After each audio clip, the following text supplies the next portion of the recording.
الحمدللہ وکفا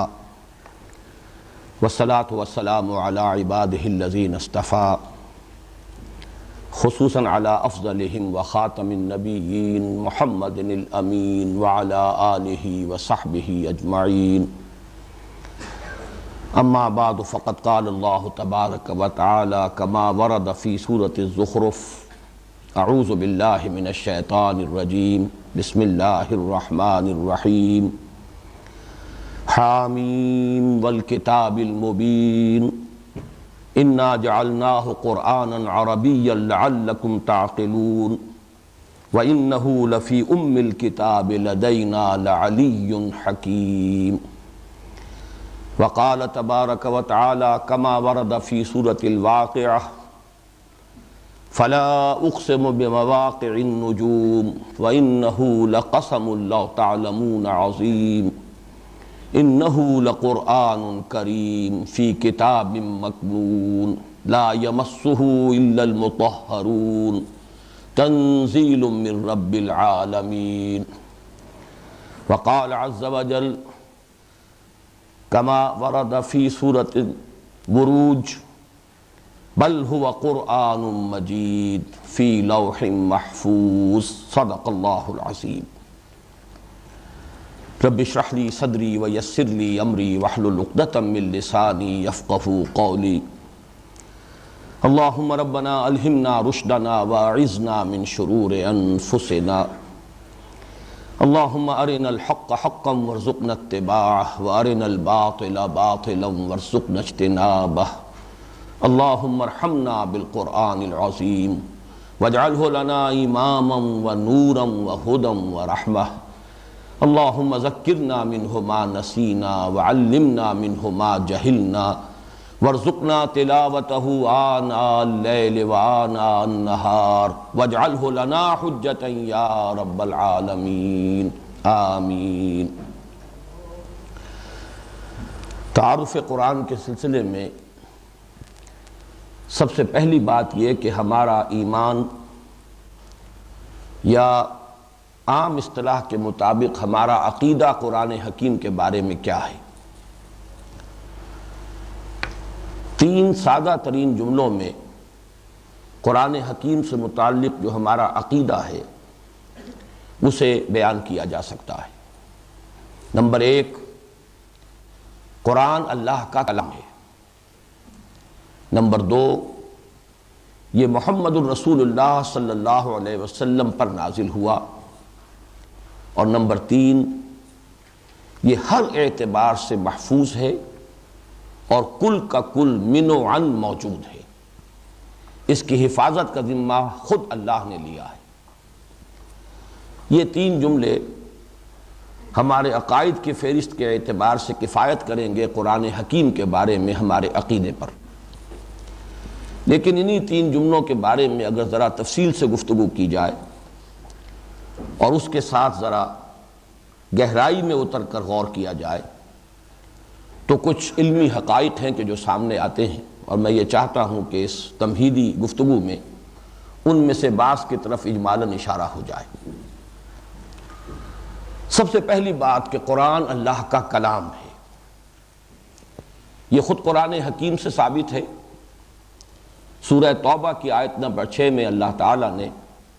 نبی اکرم صلی اللہ علیہ وسلم سے فرمایا وَإِنْ أَحَدٌ مِّنَ الْمُشْرِكِينَ اسْتَجَارَكَ فَأَجِرْهُ حَتَّى يَسْمَعَ كَلَامَ اللَّهِ ثُمَّ أَبْلِغْهُ مَأْمَنَهُ۔ جب سورہ توبہ کی وہ ابتدائی 6 آیات نازل ہوئی ہیں جن میں آخری الٹیمیٹم دیا گیا مشرکین عرب کو کہ اشہر حرم کے خاتمے کے بعد تمہارا قتل عام شروع ہو جائے گا اگر تم ایمان نہ لائے، اس کے ضمن میں ایک ہدایت یہ دی گئی نبی اکرم صلی اللہ علیہ وسلم کو کہ جب یہ الٹیمیٹم دے دیا جائے تو پھر اگر مشرکین میں سے کوئی آپ کی پناہ طلب کرے کہ وہ آپ کے پاس آئے اور کلام اللہ کو سنے، جس چیز پر ایمان لانے کی دعوت دی جا رہی ہے اس کو وہ سمجھے، تو اسے پناہ دیجئے یہاں تک کہ وہ آپ کے پاس آئے، آپ کے پاس مقیم ہو، اللہ کا کلام سنے، پھر اسے اس کی امن کی جگہ تک پہنچا دیجئے۔ یعنی ایسا نہیں ہونا چاہیے کہ وہی اس سے مطالبہ کیا جائے کہ یہی فیصلہ کرو کہ آیا تم ایمان لاتے ہو یا نہیں۔ یہ بہت ہی منطقی اور بہت معقول بات ہے۔ اس وقت صرف اس میں کا حوالہ میں نے دیا ہے کلام اللہ کے الفاظ کے لیے ایک شہادت کے طور پر کہ حتیٰ یسمع کلام اللہ، یہاں تک کہ وہ اللہ کے کلام کو سن لیں۔ اب اسی میں در حقیقت قرآن حکیم کی اصل عظمت کا راز مضمر ہے۔ کلام متکلم کی صفت ہوتا ہے اور کلام میں متکلم کی پوری شخصیت حویدہ ہوتی ہے۔ چنانچہ آپ کسی بھی انسان کا کلام سن کر اندازہ کر سکتے ہیں کہ اس کے علم، فہم، شعور، اس کی سطح کیا ہے۔ آیا کوئی مہذب انسان ہے، تعلیم یافتہ انسان ہے، متمدن انسان ہے، یا کوئی اجڑ ہے، گوار ہے۔ چند جملے جو ہیں وہ کفایت کرتے ہیں، اس لیے کہ کلام میں متکلم کی پوری شخصیت حویدہ ہوتی ہے۔ اس اعتبار سے در حقیقت یہ کلام اللہ، اللہ تعالیٰ کی جملہ صفات کا مظہر ہے۔ ان میں اللہ تعالیٰ کی اس میں جملہ صفات ظاہر ہوتی ہیں، اور اسی کو نہایت خوبصورت انداز میں علامہ اقبال نے کہا ہے، فاش گویم آنچ در دل مضمر است، این کتابیں نیست چیزیں دیگر است، مثل حق پنہاؤ ہم پیداستو، زندہ و پائندہ و گویاستو۔ میں صاف ہی کہہ دیتا ہوں جو میرے دل میں چھپی ہوئی بات ہے۔ فاش گویم آنچ در دل مضمر است، این کتابیں نیست چیزیں دیگر است۔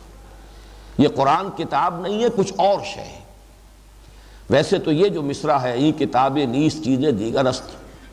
مختلف مفاہیم کے لیے، مختلف معنی کے لیے اس کا حوالہ دے دیا جاتا ہے، لیکن یہاں قابل غور بات یہ ہے کہ اس کے فوراً بعد جو شعر ہے علامہ کا، اس میں اس کے چیزیں دیگر ہونے کا کون سا پہلو واضح کیا جا رہا ہے؟ مثل حق پنہاؤ ہم پیداستو، ذات حق سبحانہ و تعالی، ذالک بان اللہ هو الحق، ذات حق کے مثل، اسی کی طرح، مثل حق پنہاؤ ہم پیداستو، اس میں اشارہ ہو گیا در حقیقت سورہ حدید کی اس آیت کی طرف کہ هو الاول والآخر والظاہر والباطن۔ اللہ تعالیٰ کی شان یہ ہے کہ وہ الظاہر بھی ہے، الباطن بھی ہے۔ اسی طریقے سے علامہ کہتے ہیں کہ مثل حق پنہاؤ ہم پیداستو، یہی شان اس قرآن کی بھی ہے۔ اور زندہ و پائندہ و گویاستو، جو اللہ تعالیٰ کی صفت الحی القیوم، اسی طریقے سے یہ کلام بھی زندہ ہے، پائندہ ہے، ہمیشہ رہنے والا ہے، گویاست ہے، یہ خود متکلم ہے، یہ صرف کلام نہیں ہے۔ ذرا غور کیجئے، کلام اور متکلم کے مابین ربط، یہ اللہ کا کلام ہے، لیکن یہ کلام خود متکلم ہے، زندہ و پائندہ و گویاستو۔ اس میں جو ہمارے متکلمین کی بحث ہے، میں اس کی طرف بھی اشارہ کرنا چاہتا ہوں کہ ذات حق کی صفات ذات سے علیحدہ اور مستضاد کوئی شے ہے یا عین ذات ہے۔ علامہ اقبال نے بھی ایک مصرے میں، وہ جو ابلیس کی مجلس شورا ان کی بڑی مشہور نظم ہے، اس کا یہ مصرع ہے صفات ذات حق حق سے جدا یا عین ذات، امت مرحوم کی ہے کس عقیدے میں نجات۔ یہ علم کلام کا ایک بڑا پیچیدہ اور بہت ہی غامض اور عمیق مسئلہ ہے جس پر بڑی بحثیں ہوئی ہیں، اور بالآخر متکلمین کا تقریباً اس پر اجماع ہوا کہ لا عین ولا غیر، اللہ کی صفات کو نہ اس کا عین قرار دیا جا سکتا ہے نہ اس کا غیر۔ اس اعتبار سے اگر غور کریں گے تو قرآن حکیم جب یہ اس کی صفت ہے، گویا کہ یہ بھی اسی ضمن میں، اسی کے ذیل میں آئے گا کہ نہ اسے اللہ کا غیر کہا جا سکتا ہے نہ اس کا عین کہا جا سکتا ہے۔ اسی کے حوالے سے اصل میں جو سورہ حشر کی آیت ہے، جس میں کہ قرآن مجید کی عظمت فی نفسہ ہی، قرآن مجید کی عظمت کے بہت سے پہلو ہیں، اس کی افادیت کی عظمت،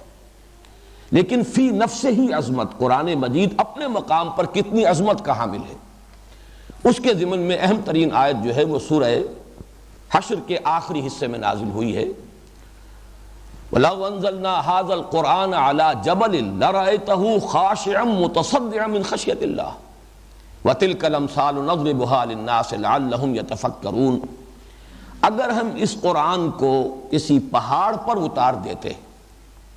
تو تم دیکھتے کہ وہ دب جاتا اور پھٹ جاتا اللہ تعالیٰ کی خشیت، اللہ تعالیٰ کے خوف سے۔ اور یہ وہ مثالیں ہیں جو ہم لوگوں کے لیے بیان کرتے ہیں تاکہ وہ غور کریں، لعلہم یتفکرون۔ یہ جو تمثیل اس آیت مبارکہ میں وارد ہوئی ہے، اس کو سمجھا جا سکتا ہے سورہ اعراف میں جو اس کی آیت نمبر 143 میں واقعہ بیان ہوا ہے کہ حضرت موسیٰ علیہ السلام جب حاضر ہوئے ہیں اللہ تعالیٰ کے طلب کرنے پر کوہ طور پر، یہ وہی طلبی ہے کہ جس میں آپ کو وہی حاضری جس میں کہ آپ کو تورات عطا کی گئی۔ اس وقت جب اللہ تعالیٰ نے مخاطبہ اور مکالمہ اپنے مخاطبے اور مکالمے سے سرفراز فرمایا حضرت موسیٰ علیہ السلام کو، تو ان کی آتش شوق کچھ اور بھڑکی، ایک فرمائش کی، درخواست کی، رب ارنی انظر الیک، پروردگار مجھے ذرا اپنا دیدار عطا فرما، میں دیکھوں تجھے۔ گفتگو ہو رہی ہے، مخاطبہ و مکالمہ، اس شرف سے تو نے مجھے مشرف فرمایا ہے،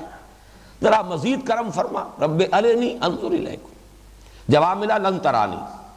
موسیٰ تم مجھے ہرگز نہیں دیکھ سکتے، ولیکن انظر الی الجبل، ذرا پہاڑ کی طرف دیکھو، میں اپنی ایک تجلی اس پر ڈالوں گا، فَإِنِ اسْتَقَرَّ مَكَانَهُ فَسَوْفَ تَرَانِی، تو اگر وہ پہاڑ اپنی جگہ پر قائم رہ جائے، کھڑا رہ جائے، جھیل جائے ہماری تجلی کو، تو تم بھی سمجھنا کہ ہمیں دیکھ سکتے ہو، ہمارے دیدار کی تاب لا سکو گے۔ فَلَمَّا تَجَلَّى رَبُّهُ لِلْجَبَلِ جَعَلَهُ دَكًّا وَخَرَّ مُوسَىٰ صَاعِقًا، جب اللہ تعالیٰ نے اپنی تجلی ڈالی اس پہاڑ پر تو وہ دکن، اب یہ لفظ جو ہے دکن، دکا سورۃ الفجر میں بھی آیا ہے، اس کے دونوں ترجمے کیے جاتے ہیں، ریزہ ریزہ ہو جانا، ٹوٹ پھوٹ کر ٹکڑے ٹکڑے ہو جانا، اور ایک یہ ہے کہ کوٹ کوٹ کر کسی شے کو ہموار کر دینا، برابر کر دینا۔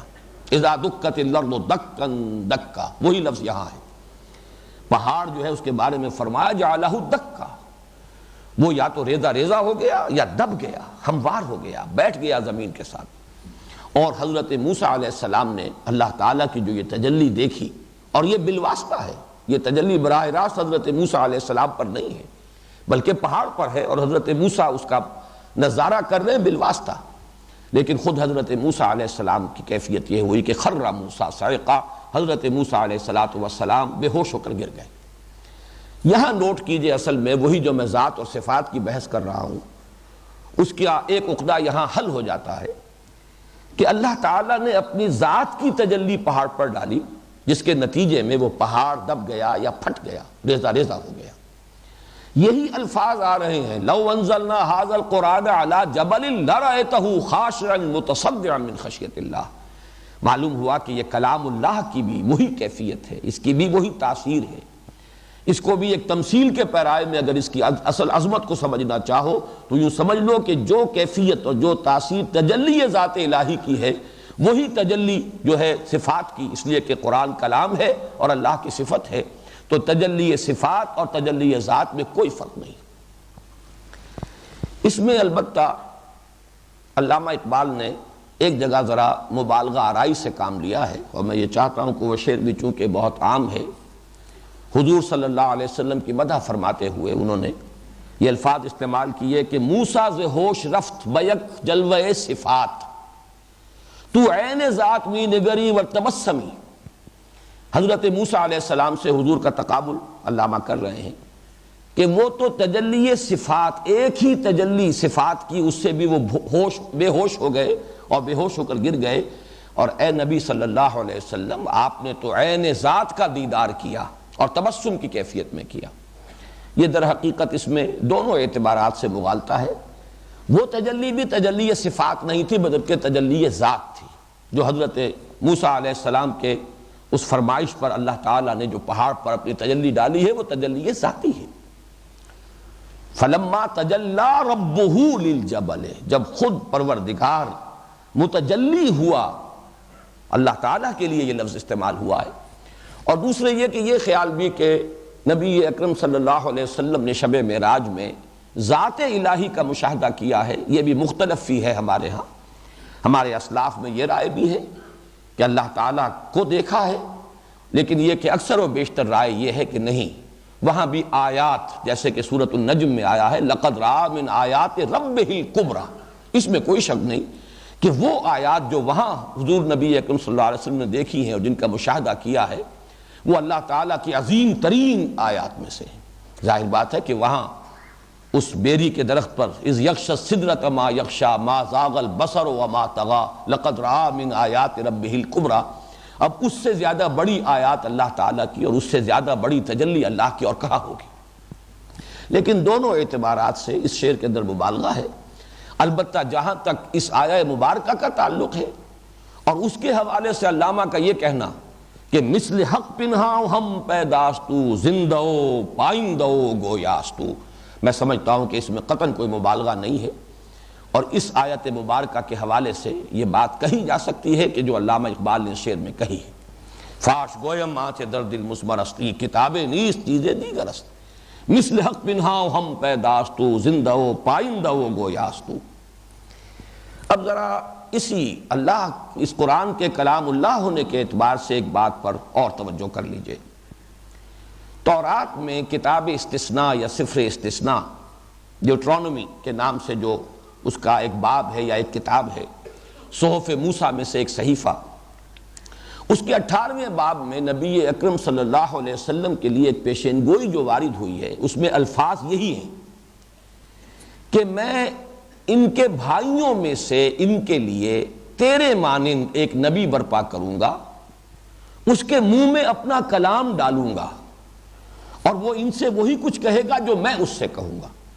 میں نے خاص طور پر یہ جو حوالہ دیا اس وقت وہ ان الفاظ کے لیے کہ میں اس کے منہ میں اپنا کلام ڈالوں گا۔ یہاں ایک تو لفظ کلام آیا، جیسے کہ قرآن حکیم کی اس آیت کے اندر آیا حتیٰ یسمع کلام اللہ، اسی طرح تورات کی سفر استثناء میں حضور صلی اللہ علیہ وسلم کی بشارت اور پیشین گوئی کے ضمن میں بھی لفظ کلام آیا کہ میں اس کے منہ میں اپنا کلام ڈالوں گا اور وہ لوگوں سے ان سے وہی کچھ کہے گا جو میں اس سے کہوں گا۔ یہ جو کلام کا لفظ منہ میں ڈالنا ہے، اس کے اعتبار سے ایک لفظ قرآن مجید میں جو آتا ہے 2 مرتبہ، قول، قرآن کو قول قرار دیا گیا ہے، انہ لقول رسول کریم، اور یہ 2 مرتبہ آیا۔ یہ سورۃ الحاقہ میں بھی آیا ہے، انہ لقول رسول کریم وما هو بقول شاعر قلیلا ما تؤمنون ولا بقول کاہن قلیلا ما تذکرون، اور پھر سورہ تکویر میں بھی آیا ہے انہ لقول رسول کریم ذی قوت عند ذی العرش مکین مطاع ثم امین وما صاحبکم بمجنون، اور اسی میں آگے چل کر آتا ہے وما هو بقول شیطان الرجیم، صدق اللہ العظیم۔ تو نوٹ کرنے کی بات یہ ہے کہ ایک جگہ پر تقریباً اس پر اجماع ہے، حضرت جبرائیل کا ذکر ہے انہ لقول رسول کریم ذی قوت عند ذی العرش مکین مطاع ثم امین، سورہ تکویر میں اس میں کوئی اختلاف نہیں ہو سکتا کہ یہاں حضرت جبرائیل علیہ السلام کا تذکرہ ہو رہا ہے، گویا کہ قرآن کو ان کا قول قرار دیا گیا۔ اور سورۃ الحاقہ میں یہ نبی اکرم صلی اللہ علیہ وسلم کا قول قرار دیا جا رہا ہے انہ لقول رسول کریم وما هو بقول شاعر۔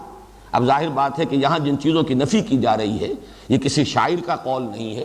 ولا بقول کاہن، یہ کسی کاہن کا قول نہیں ہے، یہاں پر یقیناً رسول کریم سے مراد محمد الرسول اللہ صلی اللہ علیہ وسلم ہے۔ یوں سمجھیے کہ اللہ کا کلام پہلے وہ حضرت جبرائیل پر نازل ہوا، اور گویا کہ اگر میں وہی کتاب استثناء کے الفاظ اگر استعمال کروں اور بورو کروں، یہاں اللہ نے اپنا کلام ان کے منہ میں ڈالا۔ ان کا منہ ظاہر بات ہے کہ ہم اس کا کوئی خیال نہیں کر سکتے، کوئی تصور نہیں کر سکتے، وہ بہت بڑے فرشتے ہیں، جلیل القدر فرشتے ہیں، لیکن یہ کہ قول کا لفظ جب استعمال ہوا ہے تو یہ کلام الہی ابتداءً حضرت جبرائیل کے قول کی شکل میں ہوا،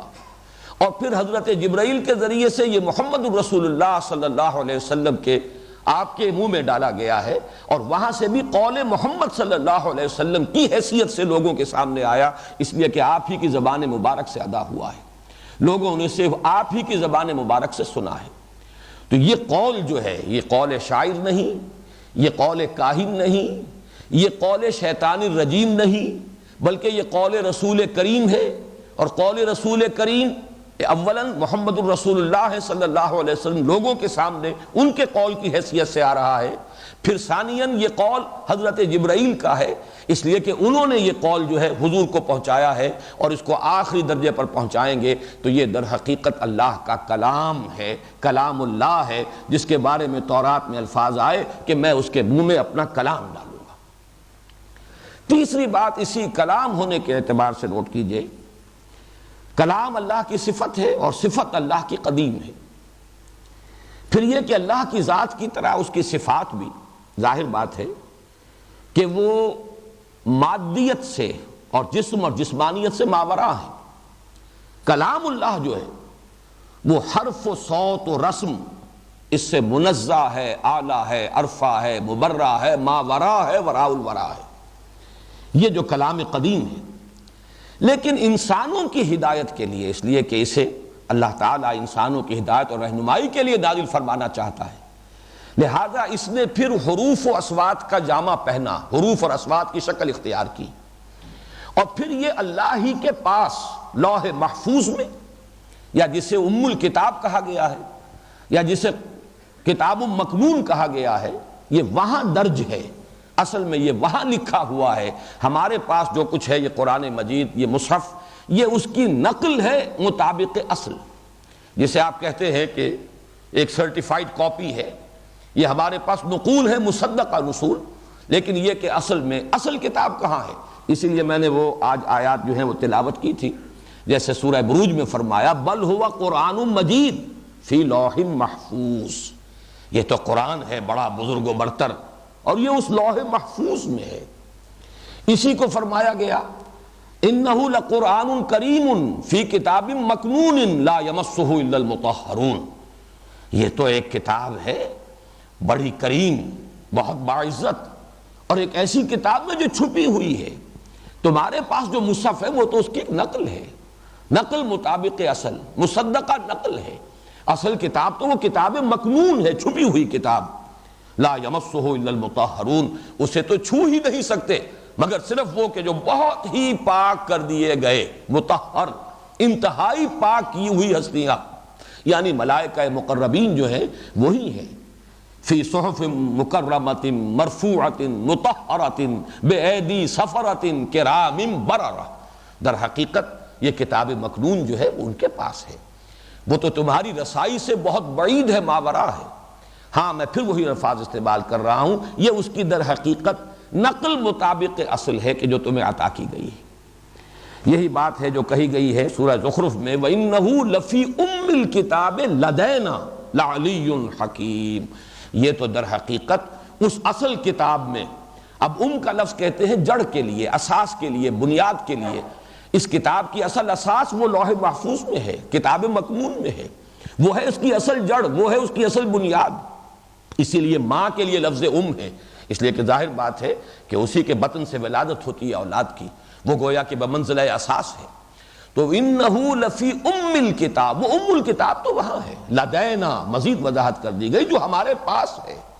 اور اس ام الکتاب میں یہ قرآن درج ہے، لعلی حکیم، اور یہ اس کے لیے صفات ہیں، وہ بہت بلند و بالا ہے اور حکمت والا ہے یا مستحکم ہے، وہ کلام اللہ کا، اور وہ کتاب جو ہے وہ نہایت محفوظ کتاب ہے۔ تو اسے لوح محفوظ کہیے،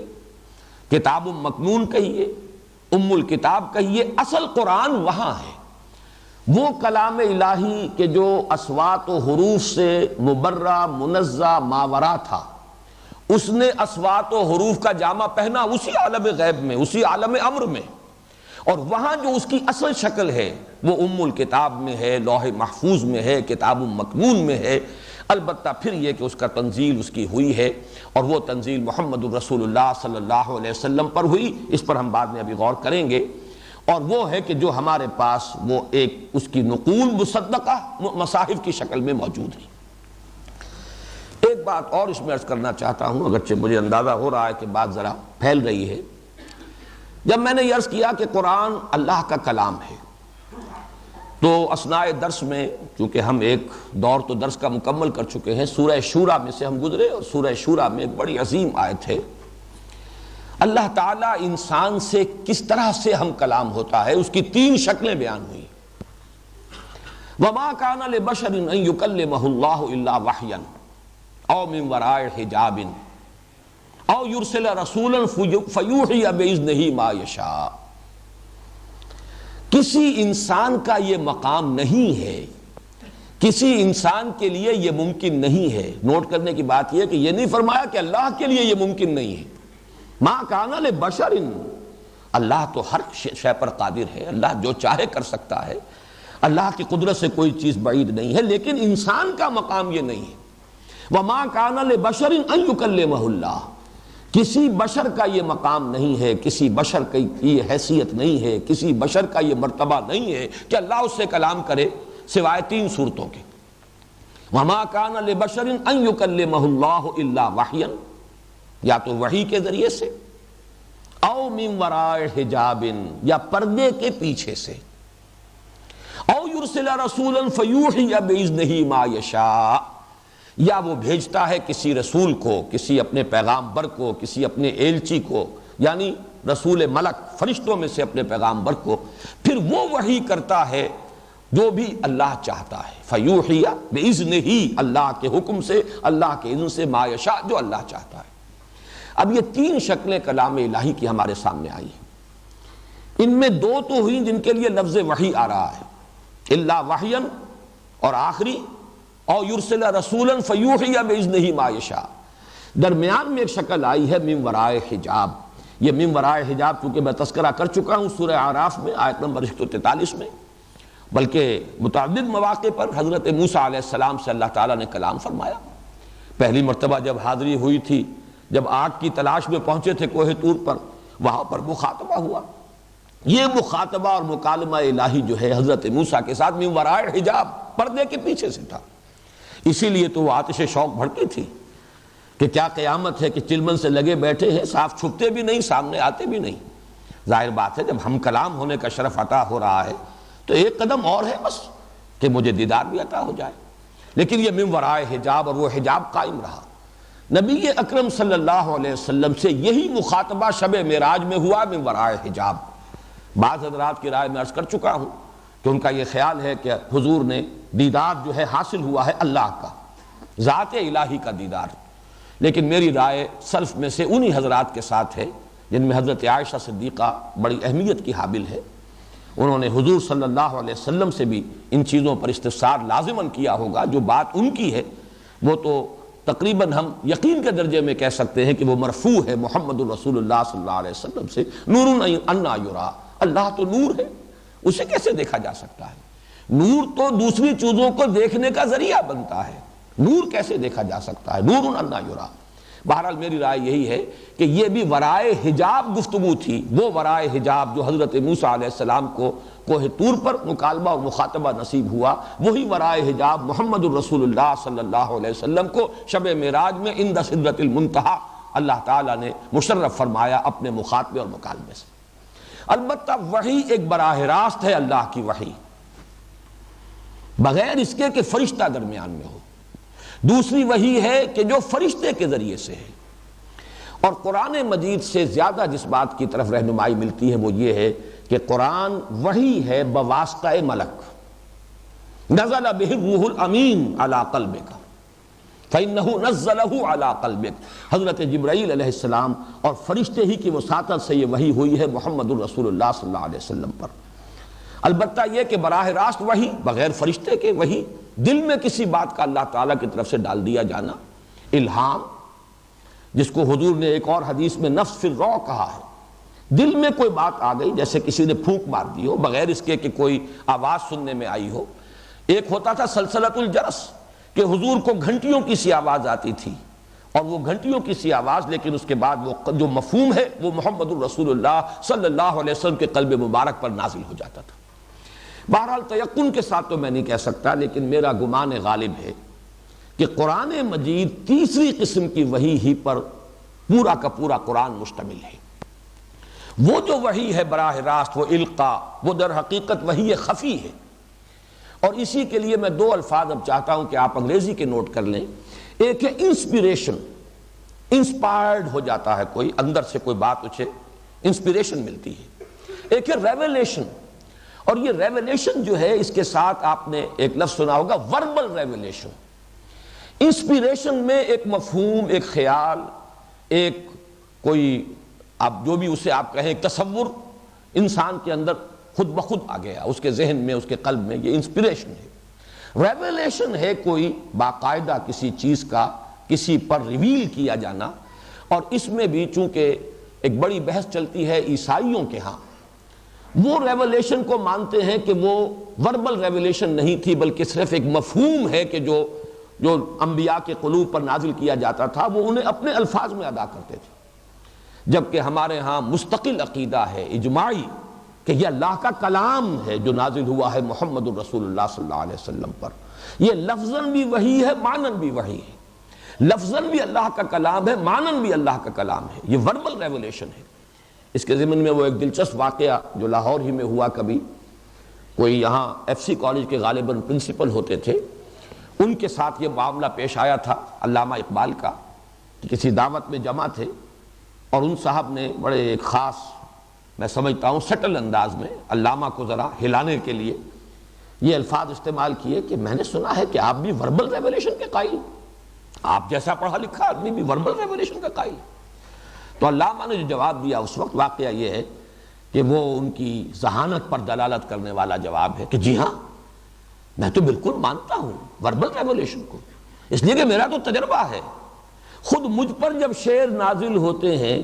تو وہ الفاظ کے جامے میں ڈھلے ہوئے آتے ہیں، میں لفظ بدلنا چاہوں تو نہیں بدل سکتا. معلوم ہوتا ہے کہ وہ میری اپنی تخلیق نہیں ہے وہ الفاظ، بلکہ وہ الفاظ ہی مجھ پر نازل کیے جاتے ہیں. تو یہ در حقیقت انداز اس کو جواب دینے کا، جس کو عربی میں کہا جاتا ہے الاجوبۃ المسکتہ، چپ کر دینے والے جواب. وہ بات کہ جس کے بعد فریق ثانی کے لیے کچھ کہنے کا اور کچھ قال و قول کا موقع نہ رہ جائے، وہ جواب ہے. لیکن یہ کہ واقعتاً یہ وربل ریولیشن ہے، کلام الہی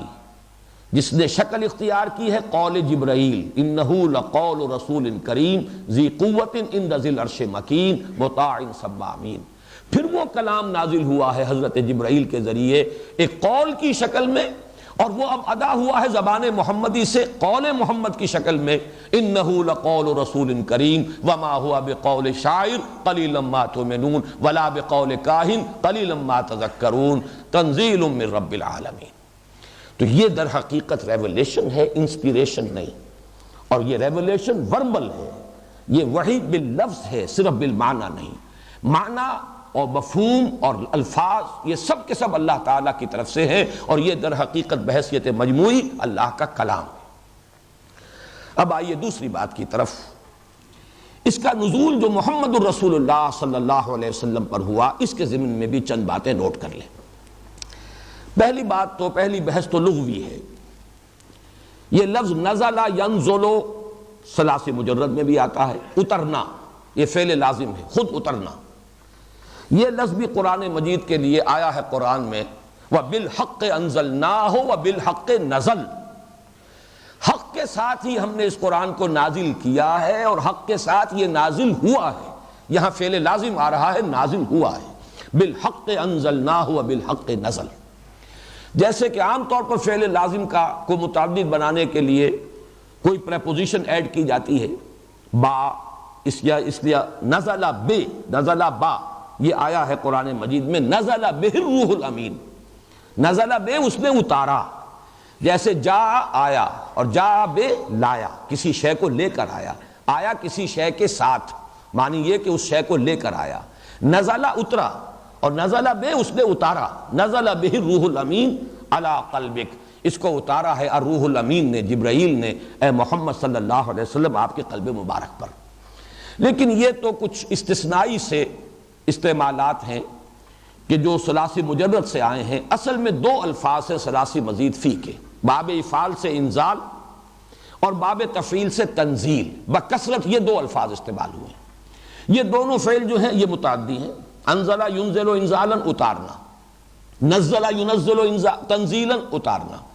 ان دونوں کے مابین فرق کیا ہے؟ باب افعال میں کوئی فعل دفعتاً یکدم کر دینا، باب تفعیل میں وہی فعل جب آئے گا تدریجاً، اہتمام کے ساتھ، توجہ کے ساتھ، محنت کے ساتھ، یہ اہتمام کے ساتھ اسی کام کو کرنا، یہ گویا کہ باب تفعیل کا خاصہ ہے، جس کی ایک مثال ہے اعلام، بتا دینا، انفارمیشن۔ مکتب الاعلام انکوائری آفس یا انفارمیشن آفس، آپ نے کوئی چیز جا کے پوچھی، جواب دے دیا گیا، یہ اعلام ہے۔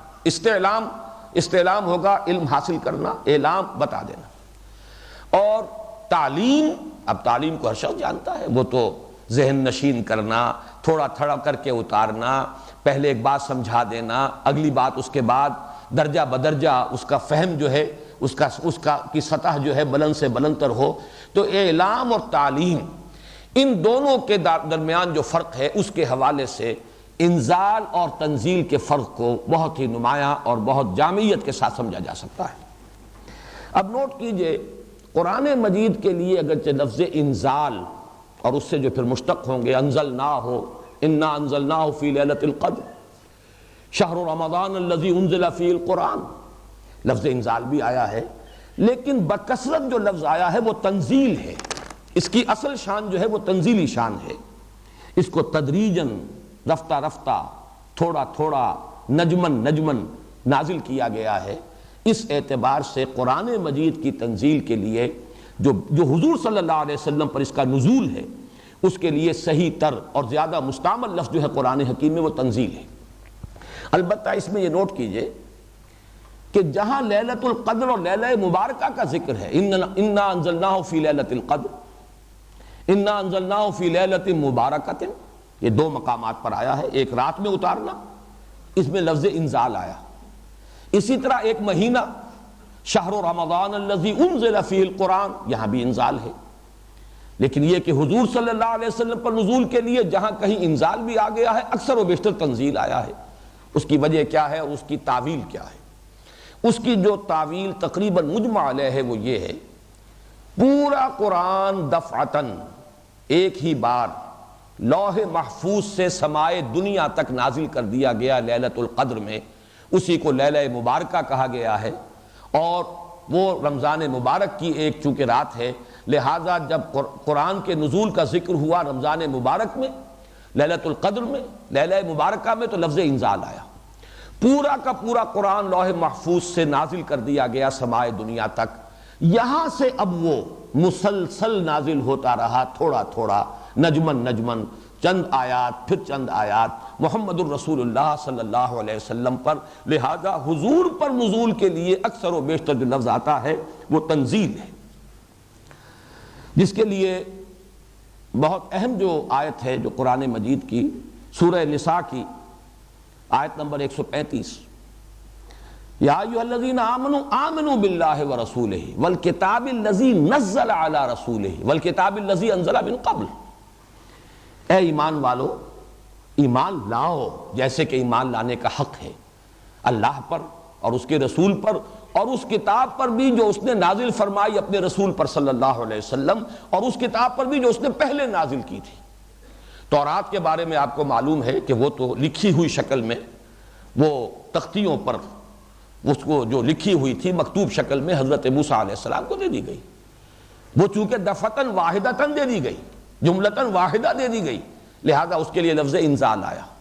یا ایھا الذین آمنوا آمنوا باللہ ورسولہ والکتاب الذی نزل علی رسولہ، یہ ہے قرآن مجید کی تنزیل۔ اس کتاب پر بھی ایمان لاؤ جو بطرز تنزیل نازل کی ہے اس نے اپنے بندے پر، اپنے رسول پر، محمد پر صلی اللہ علیہ وسلم، اور اس کتاب پر بھی ایمان لاؤ کہ جو اس نے پہلے نازل کی تھی، لیکن اس کے لیے لفظ انزال آیا۔ تو یہ تنزیل اور انزال یہاں ایک دوسرے کے بالکل مقابلے میں، تعرف الاشیاء بازدادہا، کسی شے کی اصل حقیقت کو سمجھنے کے لیے اس کی ضد اور اس کے مقابل کی شے سامنے آ جائے تو پھر اس کی حقیقت زیادہ اجاگر ہو جاتی ہے۔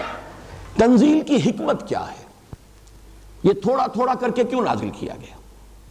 یہ ایک ہی بار کیوں نہیں نازل کر دیا گیا؟ اس کی دو حکمتیں قرآن مجید میں بیان ہوئی۔ ایک تو یہ کہ لوگ شاید تحمل نہ کر سکتے اس کا، لوگوں کے لیے بھی تھوڑا تھوڑا نازل ہونا تاکہ وہ اس کو سمجھیں، اس پر غور کریں، اسے حرز جان بنائیں،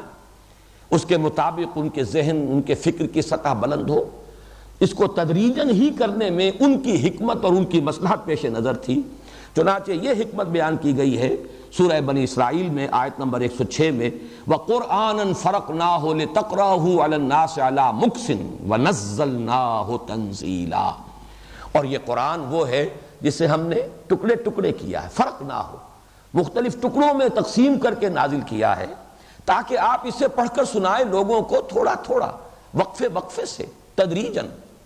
بارش اگر ایک دم بہت موسلادھار بارش ہو اس میں وہ برکات نہیں ہوتی جو ہلکی بارش اور تدریجاً ہو، تھوڑی تھوڑی بارش کہ جو زمین کے اندر جذب ہوتی چلی جائے۔ لیکن یہ کہ اگر دھواں دھار بارش جو ہو رہی ہے موسلادھار ایک بار، تو اس کا تو اکثر و بیشتر حصہ جو ہے وہ بہہ کر چلا جائے گا۔ تو یہ تدریجاً لِتَقْرَأَهُ عَلَى النَّاسِ عَلَى مُكْثٍ وَنَزَّلْنَاهُ تَنزِيلًا، یہ لوگوں کی مصلحت ہے ان کے لیے کہ یہ قرآن ان کے فہم میں اور ان کے باطن میں، ان کی شخصیتوں میں تدریجاً سرایت کرتا چلا جائے۔ اب یہ لفظ سرایت جب میری زبان پر آیا مجھے پھر علامہ اقبال کا وہ شعر یاد آ گیا، چوں بجاں در رفت جاں دیگر شود، جیسے بارش کا پانی جو ہے زمین میں جذب ہوتا ہے، چوں بجاں در رفت جاں دیگر شود، جاں چو دیگر شد جہاں دیگر شود، جب یہ قرآن کسی کے اندر اتر جاتا ہے، اس کی شخصیت میں سرایت کر جاتا ہے، اور اس کے سرایت کرنے کے لیے اس کا تدریجاً تھوڑا تھوڑا کر کے نازل کیا جانا ہی حکمت پر مبنی ہے۔ لیکن اس سے بھی زیادہ اہم بات وہ ہے جو سورہ فرقان میں کہی گئی ہے،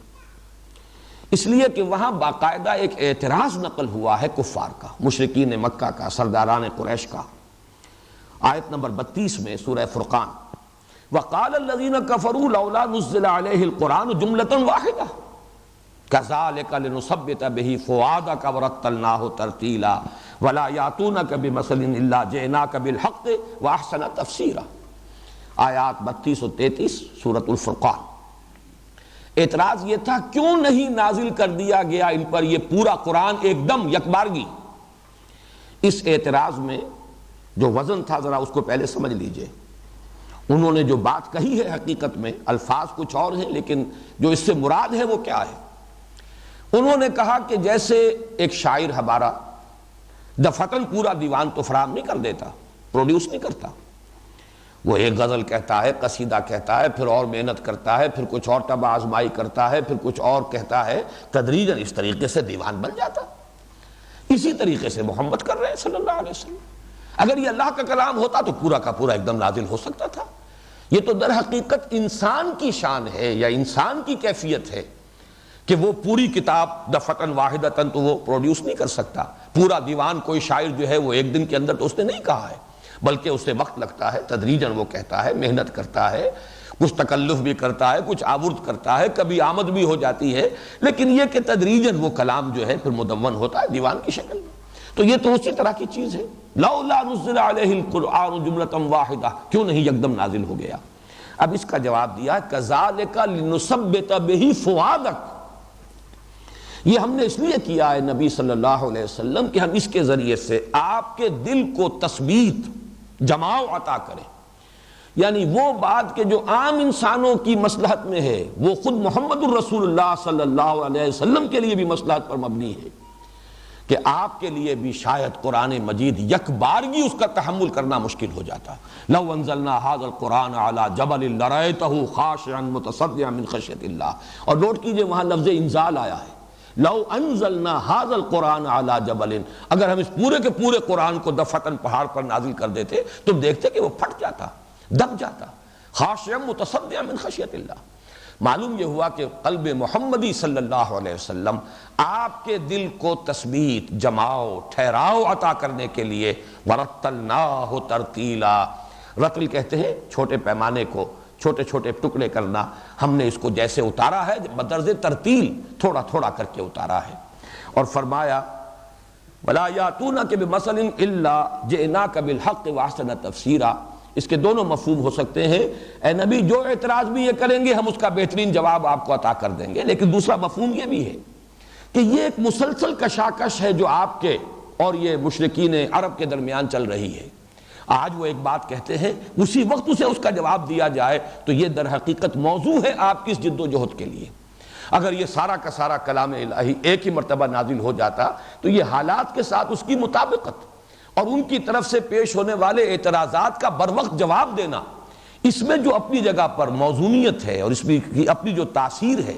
اس کے اندر جو اثر انداز ہونے کی کیفیت ہے وہ پھر حاصل نہ ہوتی۔ اس اعتبار سے قرآن مجید کو تدریجاً نازل کیا گیا بطرز تنزیل۔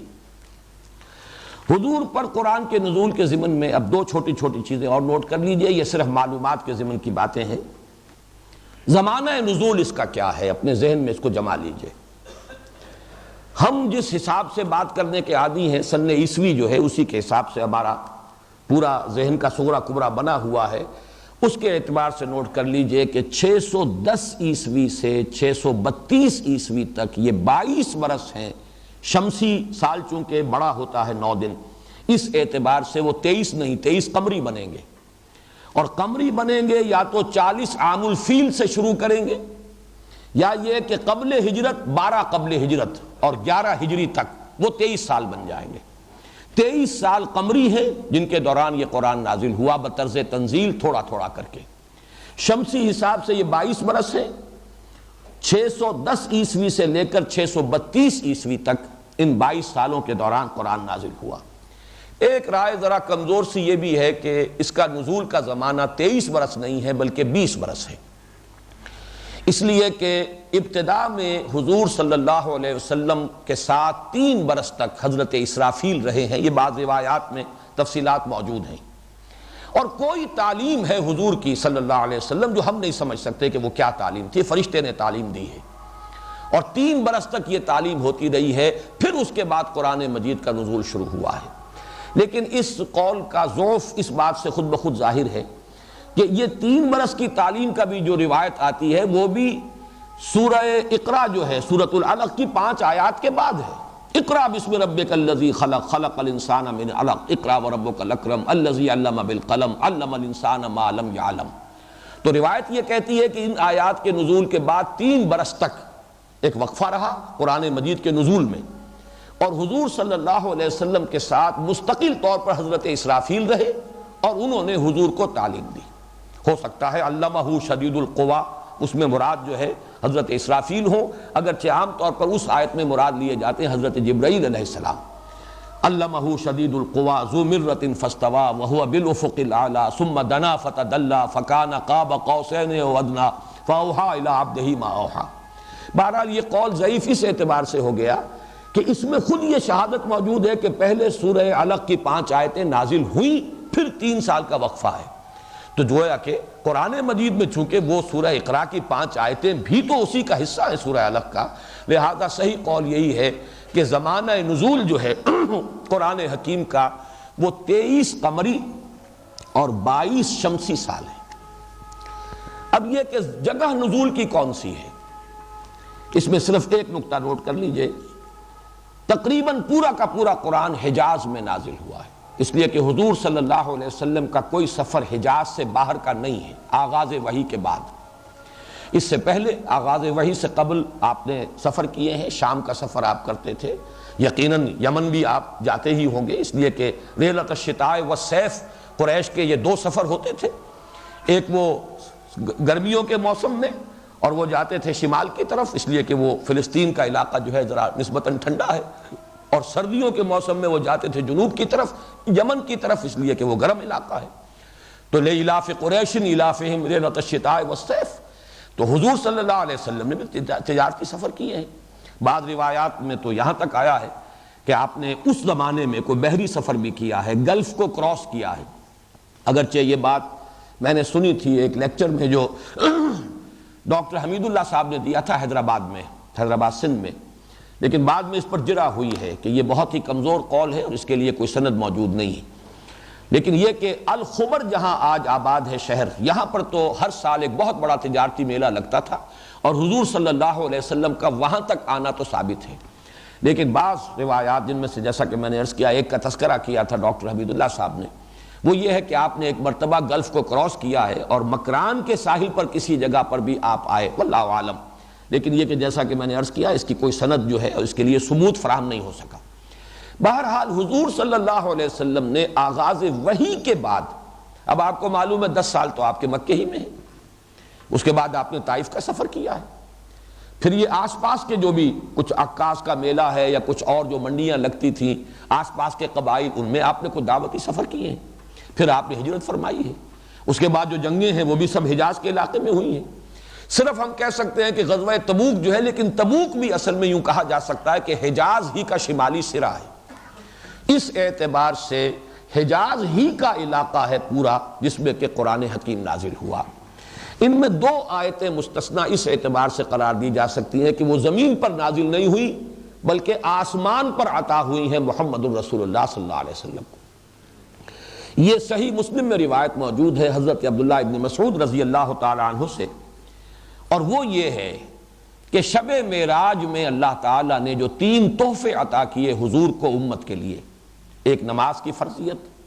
اور 2 آیات، اور کہا گیا ہے کہ یہ سورہ بقرہ کی آخری 2 آیات آمن الرسول بما انزل الیہ من ربہ والمؤمنون، یہ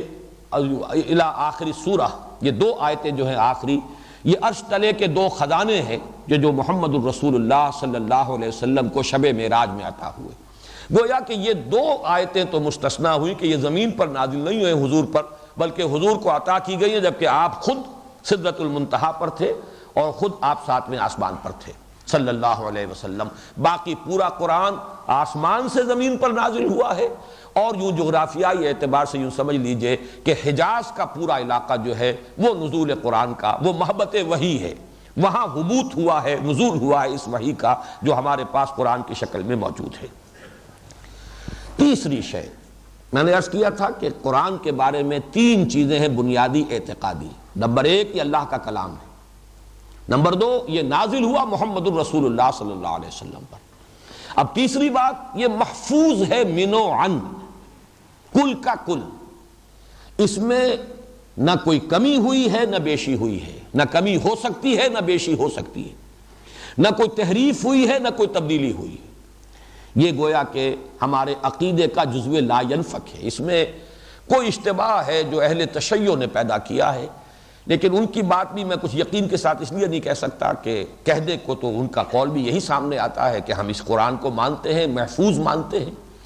لیکن یہ کہ ان کے عوام میں جو چیزیں مشہور ہیں کہ فلاں آیت اس میں سے نکال دی گئی اور فلاں صورت تھی حضرت علی رضی اللہ تعالیٰ عنہ کی مدح میں اور شان میں وہ اس میں سے نکال دی گئی وغیرہ وغیرہ، میں نہیں کہہ سکتا کہ یہ ان کے عوام الناس اور عوام کل انعام کی باتیں ہیں یا یہ کہ واقعتاً یہ ان کے اعتقادات میں شامل ہیں، لیکن یہ کہ بہرحال کم سے کم اہل سنت کا اجماعی عقیدہ ہے کہ یہ قرآن حکیم محفوظ ہے، کل کا کل من و عن ہمارے سامنے موجود ہے۔ اس کے لیے خود قرآن مجید سے جو گواہی ملتی ہے وہ سب سے زیادہ نمایاں تو سورہ قیامہ، لا تحرک بہ لسانک لتعجل بہ ان علینا جمعہ وقرآنہ فاذا قرأناہ فاتبع قرآنہ۔ حضور کو اللہ تعالیٰ نے ازراہ شفقت فرمایا آپ اپنے اوپر یہ مشقت نہ جھیلیے، تیزی سے زبان کو حرکت دے کر قرآن کو یاد کرنے کی کوشش نہ کیجیے، ہمارے ذمے ہے، یہ ذمہ داری ہماری ہے کہ ہم اسے جمع کر دیں گے آپ کے سینہ مبارک کے اندر اور اس کی ترتیب قائم کر دیں گے، اس کو پڑھوا دیں گے آپ کو جس ترتیب سے یہ نازل ہو رہا ہے، اس کی زیادہ فکر نہ کیجیے، اصل ترتیب جس میں کہ اس کو مرتب کیا جانا پیش نظر ہے ہمارے، جو اصل ترتیب ہے لوح محفوظ کی، اسی میں ہم اسی ترتیب سے آپ کو پڑھوا دیں گے۔ ثم ان علینا بیانہ، پھر اگر کہیں ابتدا میں آپ کو کسی چیز کے بارے میں محسوس ہو کہ اجمال ہے، ابہام ہے، وضاحت کی ضرورت ہے، اس کی توضیح اور تبیین بھی ہمارے ذمہ ہے۔ یہ ساری ذمہ داریاں اللہ تعالیٰ نے خود اپنے اوپر لی ہیں۔ اگر ان آیات کو قرآن مجید کی آیات مانتا ہے کوئی شخص تو اسے ماننا پڑے گا کہ قرآن مجید پورا کا پورا جمع ہوا ہے، اس کا کوئی حصہ ضائع نہیں ہوا۔ صراحت کے ساتھ پھر یہ مذکور ہے سورۃ الحجر کی آیت نمبر 9 میں، انا نحن نزلنا الذکر وانا لہ لحافظون، ہم نے ہی اس الذکر کو نازل کیا ہے اور ہم ہی اس کی حفاظت کرنے والے۔ یہ گویا کہ گارنٹی ہے اللہ تعالیٰ کی طرف سے ہمیشہ ہمیش کے لیے، ہم نے نازل کیا، ہم محافظ ہیں۔ اور اس کے علاوہ جو علامہ اقبال نے بڑا خوبصورت شعر کہا ہے کہ حرف اورا ریب نئے، تبدیل نئے، آیا شرمندہ تعویل نئے، 3 اعتبارات سے نفی کی ہے۔ نمبر 1 اس کے حرف میں، اس کے متن میں کوئی شک و شبے کی گنجائش نہیں، یہ من و عن محفوظ ہے۔ نمبر 2 تبدیل نئے، اس میں کہیں کوئی تحریف ہوئی ہو، کہیں تبدیلی کی گئی ہو، کہیں لفظ بدل دیا گیا ہو، قطعاً نہیں۔ حرف اورا ریب نئے، تبدیل نئے، آیا شرمندہ تعویل نئے، یا یہ کہ اس کی آیتیں جو ہیں ان کی کوئی الٹی سلٹی تعویل بھی کی جا سکتی ہو، نہیں۔ یہ دوسری بات بظاہر بہت بڑا دعویٰ معلوم ہوتا ہے کہ آخر تعویل کے اعتبار سے تو قرآن مجید کے معانی کے اندر تحریف، معنوی تحریف تو لوگوں نے کی ہے، لیکن واقعہ یہ ہے کہ قرآن مجید میں اگر کہیں معنوی تحریف کی کوشش بھی ہوئی ہے وہ قطعاً درجہ استناد کو نہیں پہنچ سکی، اسے کبھی بھی جس کو کہا جائے استقلال اور دوام حاصل نہیں ہو سکا۔ قرآن نے خود اس کو رد کر دیا، جس طریقے سے کہ مکھی دودھ میں سے نکال کر پھینک دی جائے، اسی طریقے سے وہ غلط تعویلات بھی کہیں بھی جڑ نہیں پکڑ سکی ہیں امت کی تاریخ کے دوران، اور ایسے ہی نکال دی گئی ہیں۔ اس کی بھی سند قرآن میں موجود ہے، سورہ حامیم السجدہ کی آیت نمبر 42 میں، لا یاتیہ الباطل من بین یدیہ ولا من خلفہ، اس قرآن پر حملہ آور نہیں ہو سکتا باطل، نہ سامنے سے نہ پیچھے سے۔ ایک تو یہ ہے کہ الفاظ کے اندر کوئی تبدیلی ہو جائے، اس میں کوئی تحریف ہو جائے، اس کا کوئی حصہ نکال دیا جائے، اس میں کوئی غیر قرآن شامل کر دیا جائے، بلکہ میں یہاں پر وہ بھی اب آپ کو آیت سنا دوں، یہ گویا کہ ایک مبالغے کا انداز ہے، نفی کے اندر مبالغہ فی النفی۔ وَلَوْ تَقَوَّلَ عَلَيْنَا بَعْضَ الْأَقَاوِيلِ لَأَخَذْنَا مِنْهُ بِالْيَمِينِ ثُمَّ لَقَطَعْنَا مِنْهُ الْوَتِينَ فَمَا مِنْكُمْ مِنْ أَحَدٍ عَنْهُ حَاجِزِينَ، کہ کوئی اور تو کیا کرے گا اس میں کوئی اضافہ، اگر خود ہمارے نبی بالفرض محال اگر ہمارے نبی محمد بھی اپنی طرف سے گھڑ کر کوئی چیز اس میں شامل کر دیں تو ہم ان کا داہنا ہاتھ پکڑیں گے اور ان کی شہرک کاٹ دیں گے،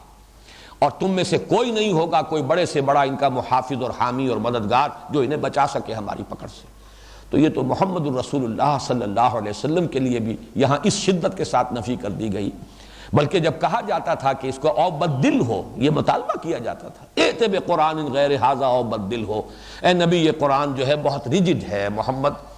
بڑا ہی ان کمپرومائزنگ ہے۔ کچھ تو بہرحال گیو اینڈ ٹیک سے دنیا میں معاملات ہوتے ہیں، کچھ آپ نرم پڑے کچھ ہم نرم پڑے، ودوا لو تدہنوا فیدہنون، یہ تو چاہتے ہیں نبی کہ آپ ذرا ڈھیلے ہو جائیں تو یہ بھی ڈھیلے ہو جائیں گے، لیکن یہ کہ ذرا آپ ترمیم کیجئے اس میں، ائت بقرآن غیر ھذا او بدل ہو، اس قرآن کے سوا کوئی اور قرآن لائیے، یا یہ کہ اس میں کچھ تبدیلی کیجئے، کچھ ترمیم کیجئے۔ قل ما یکون لی ان ابدلہ من تلقاء نفسی ان اتبع الا ما یوحی الی، اے نبی کہہ دیجئے میرے لیے ہرگز ممکن نہیں ہے کہ میں اپنے جی سے، اپنے خیال سے، اپنے ارادے سے اس کے اندر کوئی تبدیلی کر سکوں، میں تو خود پابند ہوں اس کا جو مجھ پر نازل کیا جا رہا ہے۔ یہ ہے قرآن مجید کی شان، لفظاً متناً معناً محفوظ۔ اب آئیے اگلی بحث ہے قرآن مجید کی زبان کیا ہے، اس زبان کی شان کیا ہے۔ یہ بات بھی قرآن مجید نے ریپیٹڈلی بہت تکرار کے ساتھ اس کو بیان کیا ہے، یہ قرآن عربی مبین میں ہے، شست عربی، صاف عربی، کھلی عربی، سلیس عربی، عربی مبین، واضح عربی، بالکل صاف عربی زبان۔ اب اس کو نوٹ کیجئے، قرآن مجید اللہ کا کلام ہے، حروف و اصوات کا جامع اس نے پہنا، وہ حروف و اصوات لوح محفوظ میں ہیں، اس کے بعد وہ نازل ہوا کلام الہی، قول جبرائیل اور قول محمد بن کر لوگوں کے سامنے آیا، یہ عربی زبان میں۔ چنانچہ وہی جو سورہ زخرف کی آیات ہیں جو میں نے تلاوت کی تھی، حامیم والکتاب المبین انا جعلناہ قرآنا عربیا لعلکم تعقلون، ہم نے اسے بنایا ہے قرآن عربی تاکہ تم سمجھ سکو۔ جو مخاطب اول ہیں، جو قوم آباد تھی حجاز میں، ان سے کہا جا رہا ہے کہ ہم نے تمہاری زبان میں اس قرآن کو، ہم نے بنایا اس قرآن کو تمہاری زبان میں۔ اس نے اولاً حروف و اصوات کا جامع جو ہے پہنا ہے، اور پھر تمہاری زبان عربی جو تمہاری زبان ہے اس کا جامع پہن کر یہ قرآن حکیم جو ہے تمہارے سامنے نازل کیا گیا ہے، لعلکم تعقلون، تاکہ تم اس کو سمجھ سکو۔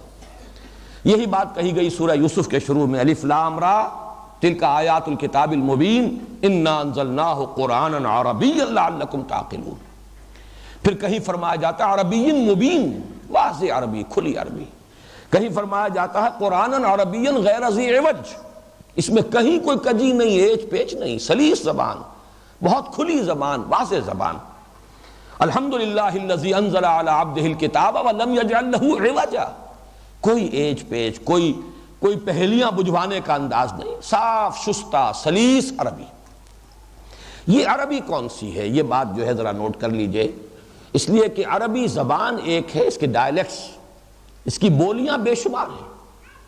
خود جزیرہ نما عرب جو ہے اس میں بے شمار بولیاں تھیں،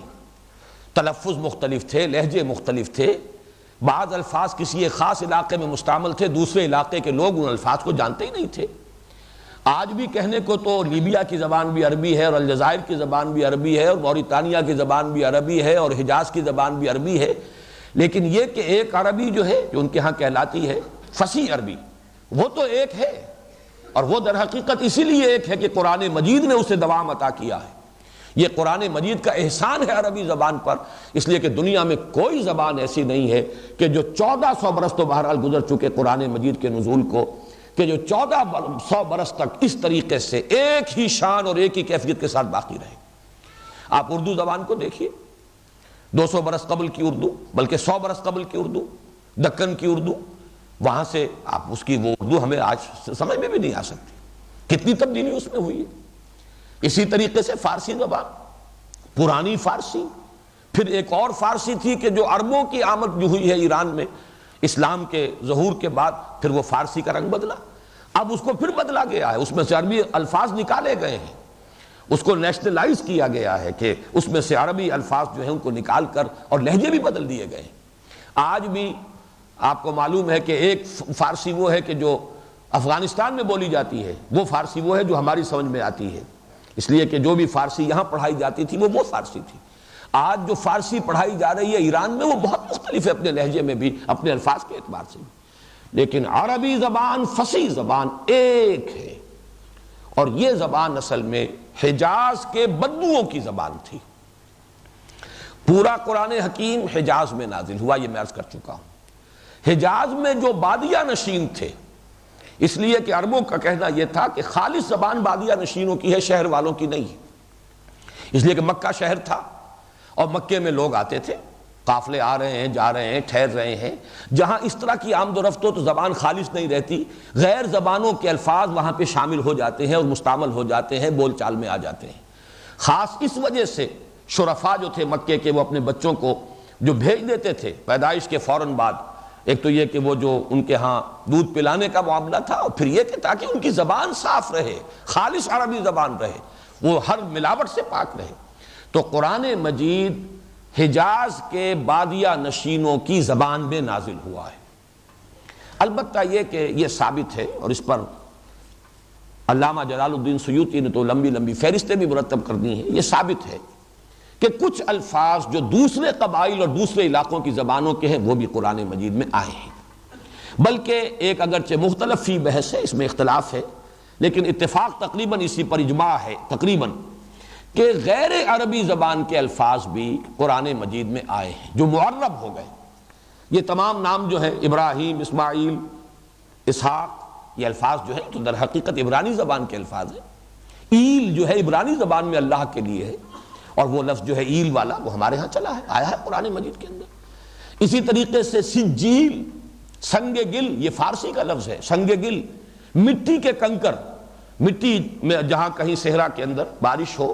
اور بارش کے نتیجے میں اگر ہلکی سی پھوار پڑی ہو تو وہ ریت جو ہے وہ جو قطرے ہیں بارش کے، ان کے ساتھ ان کے چھوٹے چھوٹے دانے بن جاتے ہیں، اور پھر جب تیز دھوپ پڑتی ہے تو وہ پک جاتے ہیں، جیسے کہ بھٹے کو میں پکا دیا گیا اور اینٹوں کو کنکر بن گئے۔ یہ کنکر جو ہیں سجیل کہلاتے ہیں، سنگ گل کا معرب ہے۔ لیکن یہ کہ ایسے الفاظ کی ایک فہرست علیحدہ سے مرتب کر دی گئی ہے کہ یہ مختلف الفاظ دوسری زبانوں کے جو معرب ہو کر آ گئے عربی زبان میں وہ بھی قرآن مجید میں ہیں بعض، اور یہ کہ دوسری جو لغتیں ہیں عرب کے مختلف علاقے کے لوگوں کی، ان کی بھی بعض جو الفاظ موجود ہیں، لیکن وہ گنتی کے اور ان کی فہرستیں مرتب کر دی گئیں۔ باقی اکثر و بیشتر قرآن مجید کی زبان، جس زبان میں قرآن نازل ہوا، وہ عربی ہے بادیہ نشینوں کی، حجاز کے علاقے کی، اور اس میں فصاحت و بلاغت اپنی انتہا کو ہے۔ یہ تو وجوہ اعجاز القرآن پر میں بعد میں گفتگو کروں گا انشاءاللہ کل، لیکن یہ کہ یہ وہ بات ہے کہ جس کا لوہا تسلیم کیا گیا، اس کی فصاحت، اس کی بلاغت، نقطہ عروج کو، اس کی معراج۔ اسی طریقے سے اس میں ایک آہنگ ہے، صوتی آہنگ، اس کا ایک ڈیوائن میوزک ہے، ملکوتی غنا ہے، اس کی عذوبت ہے، اس کی مٹھاس ہے۔ یہ دونوں چیزیں ہیں کہ جو گویا کہ پورے طور سے اس وقت عرب میں تسلیم کی گئی، اور سب سے زیادہ جو لوگوں پر مرعوبیت طاری ہوئی ہے قرآن حکیم کی، وہ در حقیقت قرآن مجید کی فصاحت، بلاغت، عذوبت، اور ان کی اپنی زبان میں ہونے کے اعتبار سے ظاہر بات ہے کہ وہ اس کے بہترین جو ہے ناقد بھی وہی ہو سکتے تھے۔ اور تنقید جو ہے آپ کو معلوم ہے ادب میں دونوں سینس میں آتا ہے، تنقید کوئی خامی جو ہے اس کو نمایاں کرنا، اور ایویلیویٹ کرنا، اس کو ایسیس کرنا، اس میں اگر کوئی محاسن ہے تو ان کو سمجھنا اور بیان کرنا، اس اعتبار سے تسلیم کیا گیا کہ فصاحت و بلاغت کی معراج۔ باقی یہ میں عرض کر چکا ہوں کہ عربی زبان مختلف علاقوں میں آج بھی بہت سے مختلف لہجے اور مختلف بولیوں کی شکل اختیار کر چکی ہے۔ کولوکیل عربی ایک ملک کی دوسرے لوگوں کی سمجھ میں نہیں آتی۔ خود نزول قرآن کے زمانے میں نجد کے لوگوں کی زبان حجاز کے لوگوں کی سمجھ میں نہیں آتی تھی۔ ایک حدیث میں بھی اس کی وضاحت ہوئی ہے کہ نجد سے کچھ لوگ آئے اور وہ حضور سے کوئی گفتگو کر رہے تھے جو بڑی مشکل سے سمجھ میں آ رہی تھی، اور لوگ سمجھ نہیں پا رہے تھے۔ آج بھی جو ہے جو نجد کے لوگ ہیں وہ جب گفتگو کرتے ہیں تو واقعہ یہ ہے کہ عربی سے بہرحال واقفیت ہمیں ہے، لیکن یہ کہ ان کی عربی ہماری سمجھ میں نہیں آتی، ان کا لہجہ بالکل مختلف ہے۔ تو یہ حجاز کے بدوؤں کی، بادیہ نشینوں کی زبان ہے قرآن حکیم کی، اور ویسے تو اس میں کوئی شک نہیں، اگر تو تحقیق اور تدبر قرآن کا حق ادا کرنا ہو تو شعر جاہلی کا پڑھنا ضروری ہے۔ اگرچہ اب یہ 1400 برس گزرے ہیں، یہ امت کہیں بیکار اور خاموش نہیں بیٹھی رہی، ائمہ لغت نے ایک ایک لفظ کی تحقیق کر کے اور بڑی گہرائیوں میں اتر کر شعر جاہلی کے حوالے سے اور ہر طرح سے جتنے بھی استشہاد ہو سکتے تھے ان سب کو کھنگال کر ان مادوں کے مفہوم جو معین کر دیے ہیں۔ تو ایک عام قاری کے لیے جو قرآن سے تذکر کرنا چاہے، صرف ہدایت حاصل کرنا چاہے، اس کے لیے اس کھکھیڑ میں پڑھنے کی چندہ ضرورت نہیں ہے کہ وہ شعر جاہلی اس زمانے کے اشعار جو ہیں، وہ امرؤ القیس کے اشعار کو اور یہ کہ سبع معلقہ کے اشعار جو ہیں ان کو سمجھنے کی کوشش کرے اور ان کے عقدے حل کرے۔ لیکن یقیناً اس میں کوئی شک نہیں، اگر تدبر قرآن کا حق ادا کرنا ہے، تحقیق جب کی جاتی ہے تو کسی ایک لفظ کے اوپر جو ہے اس کی جب تک کہ اصل پوری طریقے سے اس کی بال کی کھال نہ اتار لی جائے تحقیق کا حق ادا نہیں ہوتا۔ اس اعتبار سے اس زبان کو جو شعر جاہلی کی زبان ہے سمجھنا تدبر قرآن کے لیے یقیناً ضروری ہے۔ اگلی بحث ہے قرآن کے اسماء و صفات۔ علامہ جلال الدین سیوطی نے بڑی ان کی شرح آفاق کتاب ہے الاتقان فی علوم القرآن، 55 نام جمع کیے ہیں قرآن کے اسماء و صفات، قرآن حکیم ہی سے لے کر 55 کی فہرست مرتب کی ہے۔ اور میں نے آج جب اس پر غور کیا تو اندازہ ہوا کہ وہ بھی کامل نہیں ہے، اس لیے کہ لفظ برہان ان کی فہرست میں شامل نہیں۔ در حقیقت قرآن مجید کی صفات، قرآن مجید کی شانیں، قرآن مجید کی تاثیر کے لیے مختلف الفاظ، اگر ان سب کو جمع کیا جائے تو 55 ہی نہیں، اس سے بھی زیادہ الفاظ بن جائیں گے، لیکن میں نے انہیں تقسیم کیا ہے دو حصوں میں۔ ایک وہ ہے کہ جو لفظ مفرد کی حیثیت سے اور معرفہ کی شکل میں قرآن مجید میں قرآن کے لیے وارد ہوئے، مفرد ہو، ایک صفت ہے جو موصوف کے ساتھ آ رہی ہے، قرآن مجید۔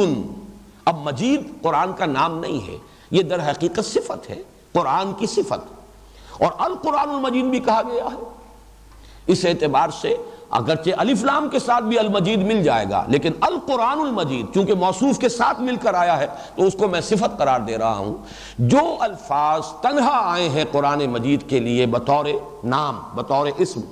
اور ان میں سے اکثر و بیشتر وہی ہوں گے کہ جن کے ساتھ الف لام لام معرفہ جو ہے لام تعریف لگا ہوا ہوگا، ان ناموں کی فہرست اگر کچھ مرتب کریں تو وہ یہ بنے گی۔ اہم ترین نام جو ایکسکلوسیو ہے قرآن کے لیے، میں بعد میں اس کی وضاحت کروں گا، وہ تو ہے القرآن۔ اس کے بعد سب سے زیادہ کثرت سے استعمال ہونے والا الکتاب،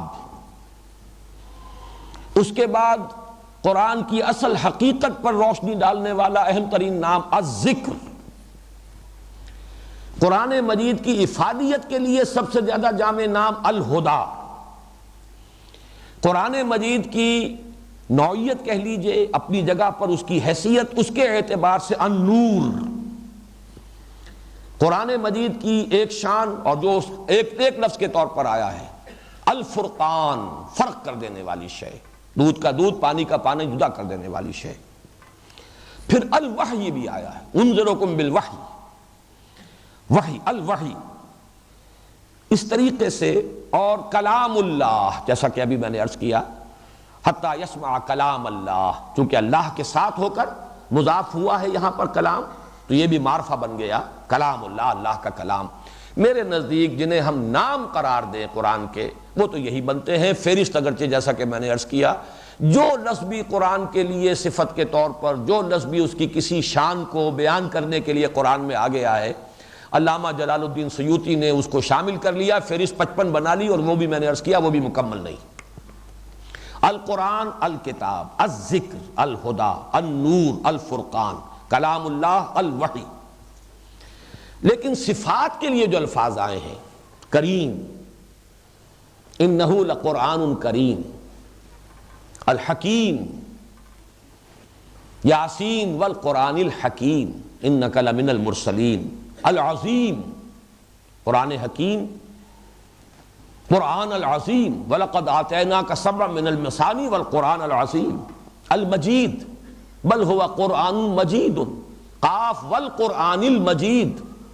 تو لفظ مجید بھی آیا ہے، المبین والکتاب المبین، جیسے کہ ابھی ہم نے اس آیت کا حوالہ دیا۔ پھر رحمت، ہدم و رحمہ، یہ رحمت ہے۔ العلی، ابھی آیت جو پڑھی تھی، وَإِنَّهُ لَدَيْنَا وَإِنَّهُ لَفِي أُمِّ الْكِتَابِ لَدَيْنَا لَعَلِيٌّ حَكِيمٌ، العلی ہے، بہت بلند و بالا۔ بصائر، بشرا، بشیر، جو کہ انبیاء کے لیے الفاظ آتے ہیں بشیر اور نذیر، وہ خود قرآن کے لیے بھی آئے ہیں۔ قرآن اپنی ذات میں فی نفسہ ہی بشیر بھی ہے، نذیر بھی ہے، عزیز بھی ہے، کتاب عزیز، بلاغ، بیان، احسن القصص، احسن الحدیث، موعظہ، شفاء، قد جاءکم موعظۃ من ربکم وشفاء لما فی الصدور، اور ایسے ہی مبارک، مہیمن، قیم، شافی، مثانی، متشابہ، یہ مختلف الفاظ ہیں، مختلف شانیں ہیں، پوری میں فہرست نہیں اس وقت آپ کو سنا رہا، لیکن یہ کہ جیسے کہ اللہ تعالیٰ کے نام ہیں 99 100، اللہ کی شانیں ہیں، اللہ کی صفات ہیں۔ حضور نبی کریم صلی اللہ علیہ وسلم کے ناموں کی بھی آپ نے اسی طریقے سے فہرست پڑھی ہوگی، مختلف شانیں ہیں آپ کی، اس کے اعتبار سے آپ بشیر بھی ہیں، نذیر بھی ہیں، آپ کی جتنی بھی شانیں ہیں وہ بیان ہوئی ہیں، المعلم بھی ہے، تو یہ تمام الفاظ اسی طریقے سے قرآن مجید کے یہ اسماء ہیں۔ البتہ ان میں سب سے اہم نام جس کے لیے میں نے ابھی لفظ استعمال کیا تھا، ایکسکلوسیو، یہ کسی اور کتاب کے لیے لفظ استعمال نہیں ہوا، ورنہ تورات کتاب بھی ہے، تورات ہدایت بھی تھی، تورات کے لیے لفظ نور بھی آیا ہے، ہم نے تورات نازل کی فیہا ہدم و نور، ہم نے انجیل نازل کی تھی فیہا ہدم و نور، خود قرآن مجید بھی ہدا بھی ہے، نور بھی ہے، رحمت بھی ہے، تو بقیہ تمام الفاظ تو مشترک ہیں، کتاب، لیکن یہ کہ القرآن، اس لفظ کا اطلاق کسی اور کتب سماویہ میں سے کسی اور کتاب پر نہیں ہوا، یہ تنہا قرآن مجید کے لیے ہے، ایکسکلوسیو نام۔ اسی لیے ایک رائے یہ ہے کہ یہ اسم علم ہے اور اس میں جامد ہے، یہ اس میں مشتق نہیں ہے۔ اس کے لیے مثال ذہن میں رکھیے، جیسے کہ میں نے سورہ اخلاص کے ضمن میں اللہ تعالیٰ کا جو نام اللہ ہے اس کے بارے میں عرض کیا تھا، ایک رائے یہ کہ یہ اس میں جامد ہے، یہ مشتق نہیں ہے، اس میں علم ہے، یہ کسی اور مادے سے نکلا ہوا نہیں ہے، یہ تو اس میں ذات ہے، اس میں علم ہے اور اس میں جامد ہے۔ ایک رائے یہ ہے، لیکن ایک رائے یہ کہ نہیں، یہ بھی جیسے اللہ تعالیٰ کے دوسرے صفاتی نام ہیں، رحیم، الرحیم، رحیم صفت ہے، الرحیم نام ہو گیا، علیم صفت ہے، العلیم نام ہو گیا، تو اللہ تعالیٰ کے بقیہ تمام نام صفاتی ہیں۔ اسی طریقے سے ایک رائے یہ ہے کہ اللہ کا یہ نام بھی صفاتی ہے، الہ پر الف لام داخل ہوا، الالہ، اس میں سے مدغم ہو گئے دو لام، اللہ، الالہ سے اللہ بنا ہے، تو یہ دوسری رائے ہے۔ بین ہی جو معاملہ اختلافی ہے لفظ اللہ کے بارے میں، وہی اختلاف ہے لفظ قرآن کے بارے میں۔ ایک رائے یہ کہ یہ اس میں جامد ہے، اس میں علم ہے، اس کو کوئی اور اس کا مادہ نہیں۔ دوسری رائے یہ ہے کہ اس کا مادہ ہے، لیکن پھر اس مادے کی تعیین میں اختلاف ہے۔ ایک یہ کہ لفظ اس کا مادہ جو ہے وہ قرن ہے، قاف را نون، گویا کہ قرآن میں جو نون ہے وہ بھی حرف اصلی ہے۔ ایک مادہ یہ ہے کہ اس کا مادہ ہے، ایک رائے یہ ہے کہ اس کا مادہ ہے قاف را اور حمزہ، یہ گویا کہ محموز ہے، حمزہ ہے اس میں، اس اعتبار سے یہ قاف را اور حمزہ اس کا مادہ ہے۔ میں یہ باتیں صرف عرض کر رہا ہوں اہل علم کے لیے، ذرا سی دلچسپی کے لیے۔ قرن سے اب جن لوگوں نے قرن کو اس کا مادہ مانا ہے کہ اس سے قرآن کا لفظ بنا ہے، ان کی بھی دو رائے ہیں۔ ایک عرب کہتے ہیں قرنت الشیء بالشیء، کوئی چیز دوسری شے کے ساتھ شامل کر دی گئی، قرنہ، تو اس سے قرآن بنا ہے کہ اللہ تعالیٰ کی آیات، اللہ تعالیٰ کا کلام جو وقتاً فوقتاً نازل ہوا، اس کو جب جمع کر دیا گیا تو وہ لفظ قرآن بن گیا۔ قرنت الشیء الی الشیء۔ تو امام اشعری جو ہے وہ بھی اس رائے کے قائل ہیں۔ ایک رائے یہ ہے امام فرا جو بہت بڑے امام ہیں لغت کے، کہ قرینہ اور قرائن سے بنا ہے۔ یہ قرائن ہوتے ہیں کچھ چیزوں کے، کچھ آثار، قرائن۔ تو قرآن مجید کی آیات چونکہ ایک دوسرے سے مشابہ ہیں، کتابا متشابہا مثانیہ، یہ قرآن مجید کی صفت ہے، ایک مقام پر وارد ہوئی ہے، اس اعتبار سے یہ قرینہ ہے، آپس میں قرآنہ ہیں یہ آیات، اس اعتبار سے قرن سے قرآن بن گیا ہے۔ جو لوگ کہتے ہیں کہ قاف را اور حمزہ اس کا مادہ ہے، وہ قرات کا اس کو مصدر مانتے، قرات پڑھنا، اقرا پڑھو، تو مادہ اس کا جو ہے اس کا مصدر وہ قرآن۔ لیکن سوال پیدا ہوتا ہے کہ یہ تو مصدر کا عام معروف جو ہے یہ وزن نہیں ہے، لیکن اس کی مثالیں عربی میں موجود ہیں۔ رجحان، رجحان میں رجحہ، راجح، نون اصلی نہیں ہے لیکن مصدر کے اندر نون آ گیا۔ غفران، غفران کا مادہ مت جو ہے نون اس میں شامل نہیں ہے، غین فے اور را ہے، لیکن غفران، غفرانک، غفرانک ربنا والیک المصیر۔ تو جیسے رجحان اور غفران مصدر ہیں، ایسے ہی قرات کا مصدر ہے قرآن، پڑھنا۔ اور مصدر بسا اوقات آ جاتا ہے مفعول کی جگہ پر، گویا کہ پڑھی جانے والی شے، پڑھی گئی شے قرآن ہے۔ اور ایک عرب کہتے ہیں قرأت الماء فی الحوض، میں نے پانی جمع کر لیا حوض کے اندر، اور اسی سے لفظ قریہ بنا ہے، لوگ جہاں جمع ہو جائیں۔ گویا کہ قرآن سے مطلب ہے اللہ کا کلام جہاں جمع کر لیا گیا، تمام آیات جب جمع کر لی گئیں تو یہ قرآن بن گیا۔ جیسے قریہ وہ جگہ ہے جہاں لوگ آباد ہو جائیں، مل جل کر رہ رہے ہوں، اسی طریقے سے یہ جو قرأت الماء فی الحوض، میں نے پانی جمع کر لیا ہے، تو جمع کرنے کا مفہوم جو ہے قرأ میں بھی ہے اور جمع کرنے کا مفہوم قرن میں بھی ہے۔ یہ دونوں مادے جو ہیں ایک دوسرے سے بہت قریب ہیں۔ بہرحال یہ ہے اس لفظ کے لغوی بحث۔ باقی یہ کہ قرآن مجید، اب میں اگلی بحث پر آ رہا ہوں کہ اس کا اسلوب کلام کیا ہے۔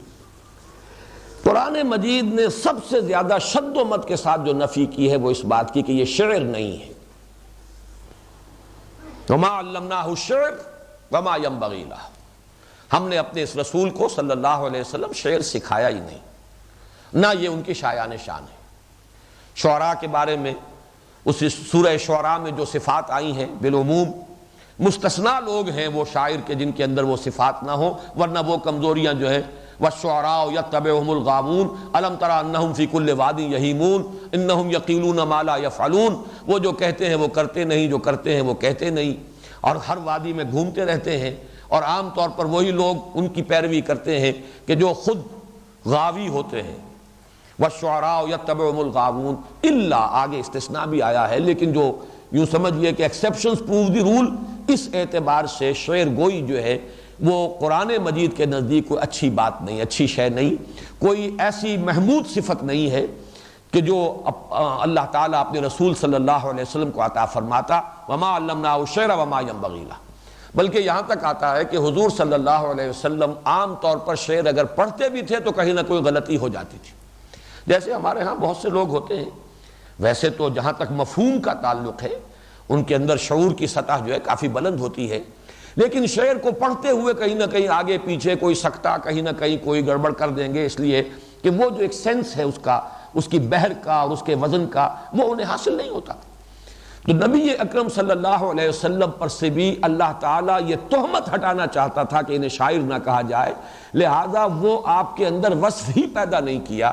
بلکہ بڑا دلچسپ واقعہ آتا ہے کہ ایک مرتبہ حضور نے ایک شعر پڑھا اور اس میں کوئی غلطی ہوئی، حضرت ابو بکر کے سامنے آپ پڑھ رہے تھے، تو مسکرائے حضرت ابو بکر رضی اللہ تعالی عنہ، اور عرض کیا انہوں نے میں گواہی دیتا ہوں اشہد انک رسول اللہ، میں گواہی دیتا ہوں کہ آپ اللہ کے رسول ہیں، اور اللہ نے فرمایا ہے کہ وما علمناہ الشعر وما ينبغی لہ، تو آپ کو واقعتاً شعر سے مناسبت نہیں ہے، یعنی شعر کے اندر جو وزن اور اس کی بحر وغیرہ کا معاملہ ہے، باقی جہاں تک اس کے مفہوم کا اور اعلیٰ مضامین اگر ہوں شعر میں تو خود حضور کا یہ فرمان ہے وَإِنَّ مِنَ الشِّعْرِ لَحِکْمَةً إِنَّ مِنَ الْبِيَانِ لَسِحْرًا وَإِنَّ مِنَ الشِّعْرِ لَحِکْمَةً، بہت سے بیان، بہت سے خطبے، بہت سی تقریریں تو جادو اثر ہوتی ہیں، اور بہت سے اشعار کے اندر جو ہے حکمت کے خزانے ہوتے ہیں۔ بعض اشعار خود حضور صلی اللہ علیہ وسلم نے بعض شعراء جو تھے ان کے خود پڑھے بھی ہیں اور ان کی تحسین فرمائی ہے، لیکن یہ کہ قرآن شعر نہیں ہے۔ البتہ ایک بات کہنے کی جرات کر رہا ہوں کہ ایک شاعری قدیم زمانے کی ہوتی تھی جس میں بحر اور وزن اور ردیف اور قافیہ اس کی پابندیاں ہوتی تھی بہت ہی سختی کے ساتھ، اس کے اعتبار سے تو یقیناً قرآن شعر نہیں، لیکن ایک شاعری جس کا رواج غالباً، یہ میرا ایک اندازہ ہے، میں اس کا محقق نہیں ہوں، شاید یہ قرآن کے بعد ہی اس کے اسلوب کو چرایا گیا ہے، جسے بلینک ورس آپ کہتے ہیں، آزاد نظم۔ آزاد نظم کے اندر جو صفات اور خصوصیات آج کل ہوتی ہیں، میں یہ سمجھتا ہوں کہ ان کا منبع اور سرچشمہ قرآن حکیم ہے، اس لیے کہ اس میں ایک ردم بھی ہوتا ہے، اس میں فواصل بھی ہیں قوافی کی طرح پر، صوتی آہنگ بھی ہے، لیکن وہ شاعری جو کہ معروف شاعری تھی وما علمناہ الشعر وما ينبغی لہ، اس کے اعتبار سے قرآن بڑی تاکید کے ساتھ کہتا ہے کہ قرآن شعر نہیں ہے۔ دوسری بات، عام معنی میں قرآن کتاب بھی نہیں ہے۔ وہ اقبال کا مصرع یہاں بھی کوٹ کر رہا ہوں، اگرچہ اصل تو معنی وہ تھے جو میں بیان کر چکا ہوں، یہ کتابیں نیست چیزیں دیگر است۔ وہ اس لیے میں عرض کر رہا ہوں کہ آج ہمارا جو تصور کتاب کا ہے وہ یہ ہے کہ ایک موضوع کسی کتاب میں، تصنیف میں، اسے جب آپ چیپٹرز کی شکل دیتے ہیں، ایک چیپٹر میں ایک بات مکمل ہو جانی چاہیے، اگلے چیپٹر میں بات آگے چلے گی، کوئی بات پچھلی ریپیٹ نہیں ہوگی، تیسرے چیپٹر میں بات اور آگے چلے گی۔ ایک کتاب جو ہے ایک وحدت بنے گی ایک مضمون کے اعتبار سے، اور اس میں جو چیپٹرز ہیں ان کے اندر اس طریقے سے تقسیم ہو جائیں گے عنوانات اور موضوعات۔ اس پہلو سے، اس اعتبار سے جو معروف معنی میں لفظ کتاب کا اطلاق کیا جاتا ہے ہمارے ہاں، اس معنی میں قرآن کتاب نہیں۔ الکتاب ہے، لکھی ہوئی شے ہے، اللہ تعالیٰ نے اسے کتاب قرار دیا ہے۔ سب سے زیادہ کثرت سے لفظ کتاب ہی قرآن میں آیا ہے، 350 جگہ آیا ہے۔ قرآن اور قرآنن یہ تقریباً 70 مقام پر آیا ہے، لیکن قرآن آیا ہے ایکسکلوسیو، اور کتاب کا لفظ آیا ہے وہ تورات کے لیے بھی، انجیل کے لیے بھی، علم خداوندی کے لیے بھی، تقدیر کے لیے بھی، اور قرآن مجید کے حصوں کے لیے بھی، قرآن مجید کے احکام کے لیے بھی۔ لیکن یہ کہ بہرحال کتاب اس معنی میں تو ہے، معاذ اللہ کوئی نہیں کہہ سکتا کہ قرآن کتاب نہیں ہے، لیکن جس معنی میں ہم لفظ کتاب بولتے ہیں اس معنی میں قرآن کتاب نہیں۔ تیسرے نمبر پر نفی کرنی چاہیے، ایسا بھی نہیں ہے کہ یہ مجموعہ مقالات ہو، کلیکشن آف ایسیز نہیں ہے، اس لیے کہ ہر ایسے، ہر مقالہ اپنی جگہ پر ایک مکمل شے ہوتا ہے، خود مکتفی، مکمل، اس کی کلیکشن ہے، لیکن وہ شکل بھی قرآن مجید کے بارے میں ہم نہیں کہہ سکتے۔ اب یہ ہے کیا؟ پہلی بات تو نوٹ کیجئے کہ اس کا اسلوب ہے خطبے کا، انداز خطبے کا ہے۔ عرب میں دو ہی چیزیں زیادہ معروف تھیں، یا خطابت یا شاعری۔ شعراء ان کے ہاں بڑے محبوب تھے، شاعری کا بڑا انہیں ذوق تھا، شعراء کی بڑی قدر کرتے تھے، بڑی قدر و منزلت، ان کے مقابلے ہوتے تھے قصیدہ گوئی کے۔ پھر ہر سال جو ہے جو سب سے بڑا شاعر شمار ہوتا تھا اس کے سامنے باقی سب شاعر سجدہ کرتے تھے باقاعدہ، اس کی اظہار، اس عظمت کے تسلیم کرنے کی ایک علامت کے طور پر۔ پھر اس کا قصیدہ لٹکا دیا جاتا تھا بیت اللہ پر، سبع معلقہ وہی قصائد ہے۔ تو یا تو وہ شعروں سے واقف تھے یا خطبے، خطیب۔ تو قرآن مجید اس دور کی یہ جو دو صنفیں سب سے زیادہ معروف تھیں، شاعری اور خطبہ، اس میں خطبے کے اسلوب پر ہے۔ اسی اعتبار سے ہم یہ کہہ سکتے ہیں کہ یہ قرآن حکیم، یہ مصحف جو ہمارے پاس ہے، مجموعہ خطبات الہیہ ہے، ایک کلیکشن آف ڈیوائن اوریشنز۔ ہر صورت ایک خطبے کے مانند ہے۔ اس خطبے کے اعتبار سے چند باتیں ہیں جو نوٹ کر لیں۔ خطبے میں مخاطب یا خطیب اور مخاطب جن سے کہ خطاب کیا جا رہا ہو، ان کے درمیان ایک ذہنی رشتہ ہوتا ہے۔ مخاطب یا خطیب کو معلوم ہے میرے سامنے کون لوگ بیٹھے ہیں، ان کی فکر کیا ہے، ان کی سوچ کیا ہے، ان کے عقائد کیا ہیں، ان کے نظریات کیا ہیں، جانتا ہے۔ وہ ان کا حوالہ نہیں دے گا، بحث نہیں کرے گا، گفتگو کے اندر ان پر تنقید بھی کرے گا، اس کی تصحیح بھی کرے گا، لیکن کوئی تمہیدی کلمات نہیں ہوں گے کہ اب میں تمہاری اس غلطی کی تصحیح کرنا چاہتا ہوں، اب میں تمہارے اس خیال کی جو ہے، یہ انداز نہیں ہوتا، بلکہ وہ ایک روانی کے ساتھ ایک خطیب جو ہے قادر الکلام خطیب، وہ اس کے اندر جو اس کے مخاطب اور مخاطب کے مابین جو ریپور ہوتا ہے، ایک ذہنی ہم آہنگی ہوتی ہے، ایک دوسرے سے واقف ہیں، اور جو خاص طور پر جو مخاطبین ہیں ان کے فہم، ان کی سمجھ، ان کے عقائد، ان کے نظریات سے وہ خطیب واقف ہوتا ہے۔ تو یہ در حقیقت خطبے کی ایک شان ہے، یہی وجہ ہے کہ اس میں تحویل خطاب ہوتی ہے اور بغیر وارننگ کے ہوتی ہے۔ ایک خطیب خطبہ دے رہا ہے، وہ مسجد میں خطبہ دے رہا ہے اور وہ مخاطب کر رہا ہے صدر صاحب کو۔ صدر ایوب کے زمانے میں خطیب مسجد کے اندر خطبہ دیتے ہوئے ایک دم گفتگو شروع کر دیتا تھا صدر ایوب کے ساتھ، یا بھٹو صاحب کے ساتھ، یا ضیاء الحق صاحب کے ساتھ، حالانکہ نہ وہ وہاں موجود ہیں۔ وہ غائب کو حاضر فرض کر کے، اور بسا اوقات حاضر کو غائب فرض کر کے، جو لوگ بیٹھے ہوئے ان سے بھی سیدھا غائب میں گفتگو شروع ہو جائے گی، اور یہ بھی ایک بلاغت کا انداز ہے۔ کبھی وہ بات ایک طرف کر رہا ہے، کبھی دوسری طرف کر رہا ہے، کبھی کسی غائب سے کر رہا ہے، اور وہ انداز ہوگا خطابت کا، اگرچہ وہ غائب وہاں موجود نہیں ہے۔ اس کو کہتے ہیں تحویل خطاب، اور قرآن مجید پر غور کرنے کے ضمن میں اس کی بڑی اہمیت ہوتی ہے۔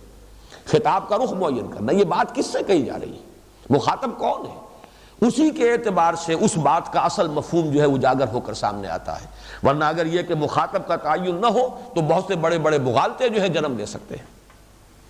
پھر یہ کہ خطبے میں آپ نے دیکھا ہوگا ایک مقالہ ہے، مقالے میں عام طور پر صرف عقل سے اپیل کی جاتی ہے، اس میں لاجک، اس میں منطق، دلائل، عقلی دلائل۔ خطبے میں جہاں عقل سے اپیل ہوتی ہے وہاں جذبات سے اپیل ہوتی ہے، انسان کے اندر جھانک کر گویا کہ بات کی جا رہی ہے، لوگوں کو دعوت دی جاتی ہے اپنے اندر جھانکو، وفی انفسکم افلا تبصرون، ذرا جھانکو اپنے اندر، ان کے جذبات سے اپیل کی جاتی ہے۔ افی اللہ شک فاطر السماوات والارض، ذرا غور کرو، کیا اللہ کے بارے میں کوئی شک ہو سکتا ہے جو آسمان اور زمین کا بنانے والا ہے؟ یہ انداز جو ہے یہ بہرحال تحریر میں یا کسی مقالے میں اس میں نہیں ہوگا، یہ خطبے کا انداز ہے۔ ایک اور بات جو خطبے کے اعتبار سے اس کے خصائص میں سے ہے، خطبے میں شروع میں بھی بہت جامع گفتگو ہوگی۔ اگر خطبہ مؤثر ہو، کامیاب خطبہ، کامیاب ایک تقریر، وہ وہی ہوگی کہ جس میں شروع آغاز ایسا ہو کہ جو مقرر اور خطیب ہے وہ اپنے مخاطبین اور حاضرین کی توجہ کو اپنی طرف مبذول کرا لے، اور پھر اگرچہ خطبے کے دوران مضمون دائیں طرف بائیں طرف پھیلے گا، ادھر جائے گا ادھر جائے گا، اس گلی میں اس گوشے میں، لیکن پھر آخر میں آ کر وہ پھر کنورج ہوگا کسی مضمون کے اوپر۔ یہ اگر نہیں ہے تو گویا کہ وقت ضائع ہو گیا۔ ہمارے ہاں جو بڑے بڑے خطیب، اور خاص طور پر احرار نے پیدا کیے بڑے خطیب، عوامی خطیب، جن میں سے یعنی عطا اللہ شاہ بخاری مرحوم بہت بڑے خطیب، اب ان کی گفتگو 4 گھنٹے 5 گھنٹے چل رہی ہے، اور اس میں کبھی مشرق کی، کبھی مغرب کی، کبھی شمال کی، کبھی جنوب کی، کبھی ہنسانے کا انداز، کبھی رلانے کا انداز، کہیں لطیفہ گوئی، کہیں کوئی اور انداز، لیکن اول و آخر بات بالکل واضح، خوب گھما پھرا کر بھی مخاطب کو کسی ایک بات پر لے آنا کہ اٹھے تو کوئی ایک بات لے کر اٹھے، کوئی ایک پیغام، کوئی ایک جذبہ اس کے اندر جاگ چکا ہو، کوئی پیغام اس تک پہنچ چکا ہو۔ یہ خطبے کے اوصاف ہیں۔ اگرچہ قصائد کے اندر بھی آپ کو معلوم ہے، غزل ہو قصیدہ ہو تو مطلع اور مقطع دونوں کی بڑی اہمیت ہے۔ مطلع جاندار ہے تو آپ غزل پڑھیں گے، اور مطلع ہی پھسپھسا ہے تو کیا پڑھیں گے، آگے آپ پڑھیں گے ہی نہیں۔ اسی طریقے سے مقطع جاندار ہونا چاہیے، تو مطلع اور مقطع کے الفاظ اسی لیے علیحدہ سے وضع کیے گئے۔ تو خطبات کے اندر بھی یہ کہ ابتدا میں اور اختتام پر نہایت جامع اور جو اصل مضمون ہوتا ہے، اسی لیے خواتیم اور فواتح سور کا قرآن مجید کی جو سورتوں کی ابتدائی آیات اور اختتامی آیات ہیں ان کی فضیلت پر مشتمل بہت سی احادیث ملتی ہیں۔ سورہ بقرہ کی ابتدائی آیات، اختتامی آیات، اسی طریقے سے سورہ آل عمران کی شروع کی آیات، پھر وہ خاتمہ سورت کی آیات، سورہ حج کا یہی انداز، یہ آپ کو اکثر و بیشتر صورتوں میں ملے گا۔ تو یہ ہے اصل میں بالعموم جو قرآن مجید کا اسلوب ہے، وہ ظاہر بات ہے شاعری کا نہیں، عام معنی میں وہ کتاب نہیں، وہ مجموعہ مقالات نہیں، اس کا اسلوب اگر ہے تو خطبے سے ملتا ہوا ہے۔ یہ ڈیوائن اوریشن اور کلیکشن آف ڈیوائن اوریشنز، اللہ تعالیٰ کے یہ خطبات الہیہ ہیں جن کا مجموعہ ہے۔ اب ایک مضمون جو میں آج اور چاہتا تھا وہ قرآن مجید کی ترکیب و تقسیم اور قرآن مجید کی ترتیب و تدوین، اس کے بارے میں، لیکن چونکہ وقت اب ختم ہو گیا ہے اور میں یہ پختہ ارادہ رکھتا ہوں، اللہ تعالیٰ اس کو پورا کرائے، کہ 1.5 گھنٹے سے زیادہ ہماری یہ نشست طویل نہ ہو، اور کوشش میں یہ کروں گا، اگرچہ موضوعات کافی ابھی رہتے ہیں تعارف قرآن کے ضمن میں، لیکن یہ کہ کل انشاءاللہ اس مضمون کی ہم تکمیل کر لیں گے۔ اقول قولی ھذا واستغفر اللہ لی ولکم ولسائر المسلمین والمسلمات۔